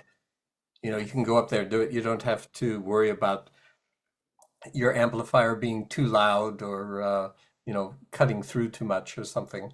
So the acoustic becomes a certain purchase, a certain means of purchase of the audience and of the space to deliver. I think that's nice. So I haven't been to the Hotel Utah in a while. Is it still going well with things? Yeah, it's a really cool little space. It's not too I think it's a nice sized venue, especially if you're an independent artist. Yeah. And he's even got like a little balcony on the top too, or sometimes you can get cool camera angles if you play show there, if you want to record. So Yeah, I like it. Although I haven't been there, that's not because I don't like it. It's a great place, and certainly has a long trail of history there going through it on that. Anything else you would like to say about your songs or where you're playing or anything in the future? So I'm performing on Wednesday in San Francisco. If I know it's a Wednesday night, but if you want to come out and support, I'm playing with a couple of local alternative rock bands at the Kilowatt Bar in San Francisco on Wednesday. Doors open at 8, and that should be a lot of fun. And then I also wanted to say thank you to few members of my community who are in chat right now watching the stream. And thank you so much for being here, and I love you guys. And I'm so grateful to be here again. Thanks for having me back. This was such a joy to be a part of the first time, and so I'm really glad to be back on. Yeah, it's a delight to hear you. Hope to see you locally there. Take care, Joyce. Thank you so much.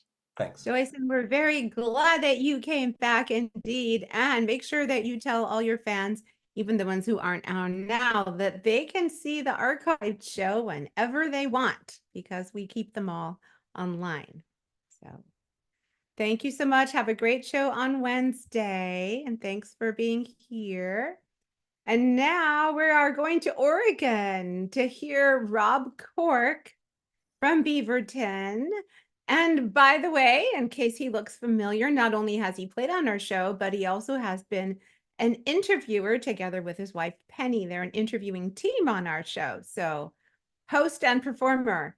And he plays at the Influence Music Hall in Hillsboro, Oregon. And he's also on the board of directors. So you are very involved in a lot of things.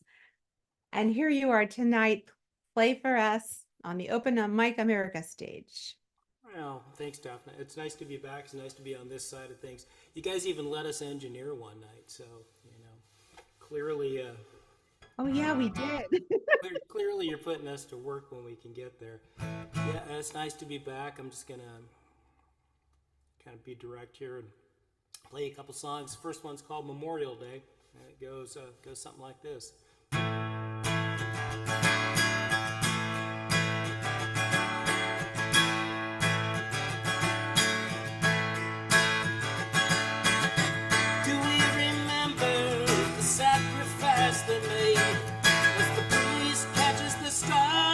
Stripes on every grave.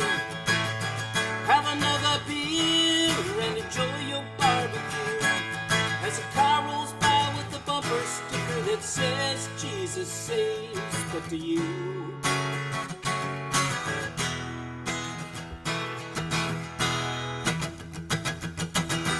you've got a right to be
right. Well, that was number one. That's a tad on the snarky side. This one's a tad on the sensitive side. I would calm myself for this one. It's called Take Me There.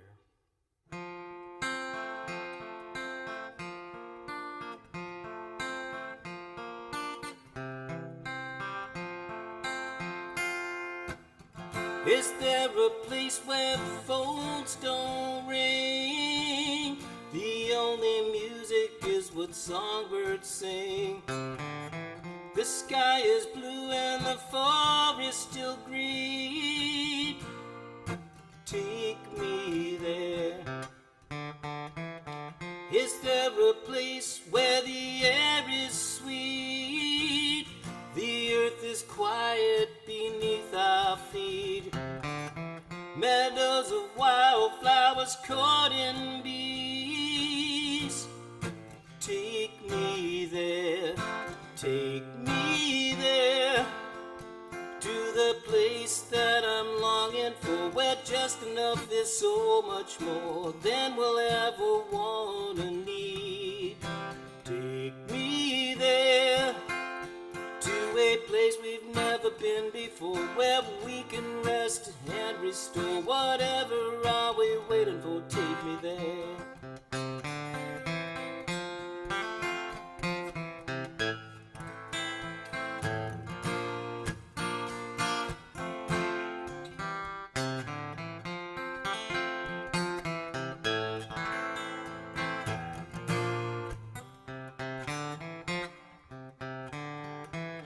Is there a place where we can watch the dawn as ducks and geese glide along past egrets on a mirror pond? Take me there. Is there a place with a canopy of stars as conversations stretch on for hours? Nothing to do but be in love with you. Take me there, take me there, to the place that I'm longing for, where just enough is so much more than we'll ever want or need. Take me there, to the place we've never been before, where we can rest and restore. Whatever are we waiting for? Take me there. Take me there. Take me there. Somewhere down this winding road, we don't know if we don't go. Take me there.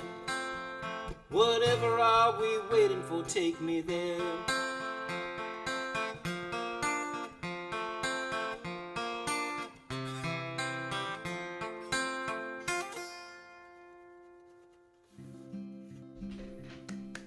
Ah, beautiful. Thanks, Daphne. Thank you, thank you, thank you. Here you go. Have a chat. It's funny being on the other side of the chat, isn't it? Oh yeah. Yeah. What's Oh, happening, man? How you doing? I'm doing fine. How about you? I'm doing pretty well, you know. Sounded good. Probably better than I deserve, but you know, that's debatable, right? Right. Well, that's what we aim for. Sure. That's return on investment. We Well, go I into must have done something right at some point, you know. Not that I'm not suffering the consequences of some of my poor decisions, but be that as it may, I think that's what they call building character, right? Yes, that's right. That's exactly right. If you don't have that, what are you going to sing about after all? That's right. You got to put something into it, you know. Um, I read I believe on your website that you and your wife are a songwriting team. Yeah, absolutely. So, Penny's the wordy one. uh-huh. I come up with lines. She comes up with the lion's share of the verbiage. I get to play technician, which is one of my favorite things to do. I get very lucky with that last song that you heard actually came up in key with a melody, and I did a little editing with it and made it into a presentable song. I mean, clearly it was a shared experience. Uh-huh. But yeah, it was a good one. I'm lucky in that way, you know. I mean, there's something. Let me put it this way: occasionally, I get a line where it's like, you know what, I can't say that, or, you know, maybe that's the Bob Dylan. This give you the sanitized version, you know, the 10 bags of stuff in a 5-pound bag kind of thing, you know. But technically, you know, it works. So, you know, and once in a while I'll come up with something melodic and she'll come up with words, but I get lucky every once in a while. Some of the best ones just kind of pop into her head, and not being a musician, you know, I get to translate them into something playable, you know. It's nice. I find sometimes that when the words come first, the words can also extend themselves into the melody or the thing, even if it's not a, you know, a standard repeating melody. You can use the language to tell you how it should be sung. Absolutely. Oh, absolutely. She's a real fan of a chorus that isn't just a straight repeat, you know, that Uh-huh. makes them a little more interesting to memorize, but typically it forwards the story. Well, the one thing that you mentioned, probably one of, I think, our best pieces of work. I've played it on this show before. It's called Annie, and it's on the website. Uh-huh. And it's a biographical song. It was one of those deals where I was out in the yard doing yard work, and I get a text from her, which is basically the first couple of verses in the chorus, you know. And again, it was one of those ones where I got lucky, and I did very little editing to make it work. I mean, it came up with a melodic structure and all that stuff, but in terms of the actual lyrics, it was, you know, just kind of came down from the ethers, right? It's nice sometimes when I've worked with someone else as a lyricist.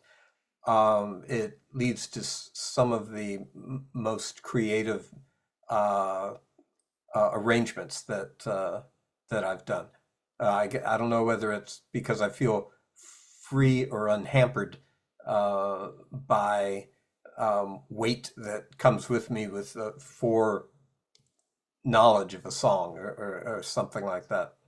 Well, it's an unselfish act, you know. I mean, it's the kind of thing where you're participating in somebody freely as partners, creating something, which is just, that's powerful stuff, especially in a marriage. That's huge, you know. And it just took us a Yeah. really long time to get around to this. I'd hide in the studio and play all this extremely extravagant, you know, bunch of tracks on the DOS stuff, instrumental stuff. And she's always been a writer. And then one day she said, well, how about you come out of the garage? I'll write you a song, go to an open mic. And I thought, well, wasn't that a great idea? Because I hadn't played in years at that point, at least out anyhow. And now that's about all I do. So Yeah. Well, that's not a bad thing to be doing all the time. If you're going to yeah, it's weird, you know. We'll go for weeks, and then you probably saw on the website I play with a string band. If you're in the Portland metro area and you want to see some fun music, I play in a band called Always a Hoot. It's a 4-piece, couple of guitar players, one of which plays mandolin and a bunch of other stuff, bass player and percussionist. So it's not really a true string band, but we are fun, you know, and we get a lot of purchase around here. So excellent, excellent. I will try. I've been trying to make it back up to Portland for about a year and a half now, and I don't think Dave believes I'm ever going to make it, but I'll eventually fall up that way well, when you do be try able and to do it hear on a some. Friday, and we'll bring you out to the Influence Music Hall open mic, and you'll get a potpourri not unlike what you get here on Open Mic America. Excellent. Hey, thanks, Rob. I look forward to doing that. I'll hope to see you sometime there. But in the meantime, nice to see you here. Yeah, likewise. Have a good one, buddy. There we go. Thank you, Rob. It's really good to hear you play and not only ask questions. And I just love your octopus over there. I can't help mentioning. Oh, just a quick input. Her name is Ardell, and Okay. she's sort of the unofficial mascot of the band. She comes out every once in a while. So Oh, okay. Okay, that's good. All right, and now we have our very last performer. How sad that the evening has gone by so quickly, but Paul Colombino is with us, and that's a happy thing. And we're gonna have him, he's from Wakefield, Rhode Island, and we're gonna have him take us home. Oh, thank you, Daphne. Yeah, I'm Paul, and I'm going to play a little song that I have here that I call It's Not the Heat.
Man can play. Yeah. It happened. Earphones halfway off so I can hear a little bit better. Thanks. That's It's Not the Heat. I forget what this next tune is that I was going to do. Oh yes, this is a song. I've been telling people I've been developing a reputation lately for somebody who does a lot of staring at things. This was a song that I wrote while I was staring at birds at the beach one day. I've got one that I wrote staring out the window at the snowflakes. I think there's one other staring song, but I'm kind of the guy that does the staring songs now around here. And I'm from Rhode Island. There's a lot of nice places, nice venues locally that have been opening up for performing artists. So it's been really nice to play around this area lately. At any rate, this one is called The Plover's Secret. I wrote it as I was watching birds at the beach and thinking about their life as someone else was talking about tonight already, and how they just do their thing and they don't worry about stuff. They just go about their business and they live in the moment. And I think we should all be more like that. That sounds really serious. I know. Anyway, here we go.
Oh, Wonderful. beautiful. Beautiful. What a way to end an evening, musically anyway. It's still not over. Robert, take it away. This Paul, it was so beautiful. There's so many things we could talk about, and that Left and I, I'm sure you've thought about So I'll pick a couple, and I'm certainly not going to even scratch the Talk about surface. poop in a bag, like the last guy was talking about. He was talking about poop in a bag, wasn't he, for a while? Yes. I think it sounded like an interesting subject to me. But anyway, no, you go ahead. What do you got? Well, I'll start, um, and we can take it anywhere. But it seemed to me in the last one that this is staring, right? Staring at the birds, Mhm. and what I pictured as you were playing was your arpeggio was like staring out, and then often you followed with a melody that was like not the staring, but the noticing.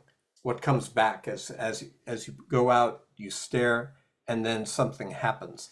And I could see that that's kind of the synesthesis that I had while listening to it. Yeah, the Um, idea of it, I think the idea of it, like a lot of my songs, they're instrumental, but they come from feelings and they come from sometimes in this case like a realization that really the simplicity of what an animal does and sees, it would be well studied by people because that's really all there is to life is whatever's happening right now in front of you, and all of the worry stuff that we all struggle with and spend a good portion of our lives and our energy on is really just like it's just ether. It's not really there. It's just something we create and construct for ourselves. And when I look at animals, I know it sounds maybe overly profound, but it's like, well, they don't do that because they don't have to, and that's actually a good quality, and it's something that I try to emulate. And that's kind of what I was picturing in the music and the actual freedom that comes from that. I mean, it's a real release if you can tell yourself, a lot of these things that I have spinning around in my head and that are worrisome to me and that I'm anxious about or scared for are really ether. They're just kind of like thoughts that just are just like any other thoughts, and they can just dissipate if you just let them and don't worry about it too much. So that's kind of what that song is about. that's background noise kind of thing. Let the background noise diminish and disperse and focus on some of the other things that are left that you want to focus on. Absolutely. Let, as other things come by, let them go and just follow those that seem to want to be there. Um, the playing reminded me a bit of Kotke, but also even going before to Fahey, is a little slower. That Kotke tends to be falling out of a plane at full speed when you hear him. Although I know he's not just being flashy, but Fahey before him had some of the same beauty of composition, but was much slower usually. Yeah, he was more his playing was maybe a little bit more ponderous and Kotke was just you're right or still is 1,000 miles an hour.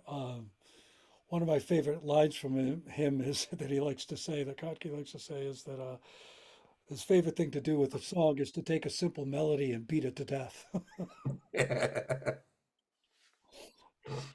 Yeah, both he and Kotke also had very good senses of humor. Very very funny to see in person. Yeah, uh-huh.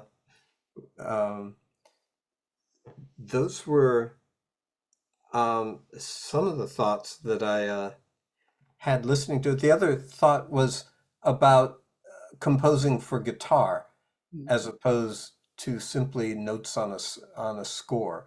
mm, And your work has a lot of guitar focused mm, compositional elements, mm, what we might call ornamentation, but it's actually part of the composition, mm. it seems to me.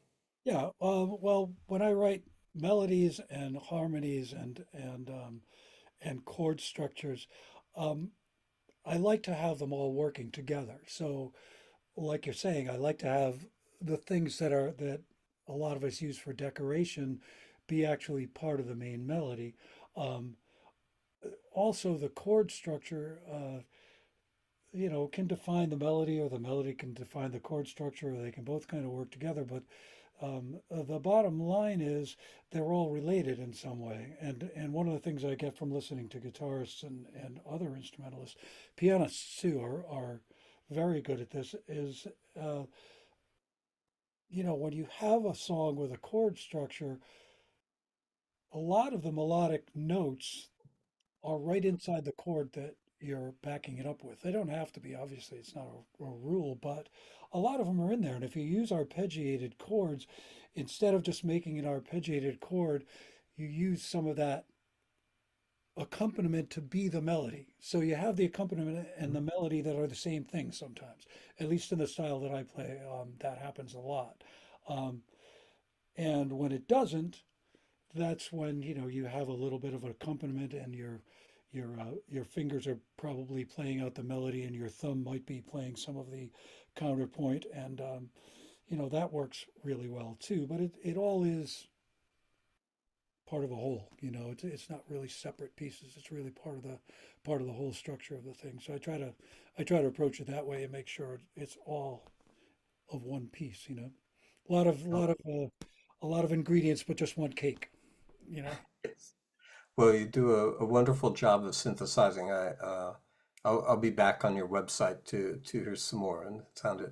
Thanks very much. And as Daphne said, it's a wonderful way to finish off a very fine evening. Thanks a lot, Paul. Yes. What a delicious musical cake you bake. So we have come to the end of our evening, and I want to thank all our performers one by one. And I didn't note before, but we did talk about it before the show. There are 3 Pauls on this show, so it must be a lucky night. Anyway, Kyla Tilley played for us, and Paul Gibbons, you can wave, Tom Maynard, Steve Azzaro, Anything Goes, Gillis Mills, Paul Hebert, Joyce Lee, Rob Cork, and Paul Colombino. Thank you, everybody. Remember to check our website, openmicamerica.com, for links to the music of all the Open Mic America performers. And you can also see links to archives of all the shows, which will stay on YouTube forever. Thank you to our hosts. First of all, thank you to our founder, Capo Dave Williams. Thank you to Robert Edgar for being our interviewer. And many thanks to Ron Smith for being our engineer tonight. And that is going great. If you like the show, don't keep it a secret. Tell people about it. Tell your fans about it. Tell friends about it. Download and print posters, t-shirts. As you can see, there are a couple people sporting Open Mic America t-shirts right on this show, and they are very good looking. And please check out your virtual and local open mics. We have listed all of them that people mention on the show, and you can find that on the website. We're always here the first and third Sunday of every month. So our next show will be Sunday, April 14th, same time and same station. And stay tuned for the next full lineup. Okay, so now everybody is going to wave goodbye, and we will see you next time.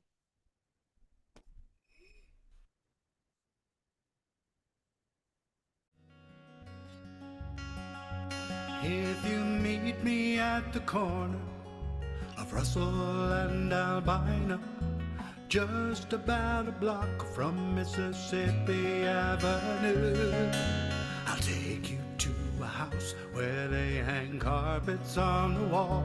And if we go there on a Sunday, there's a song I'll take you through.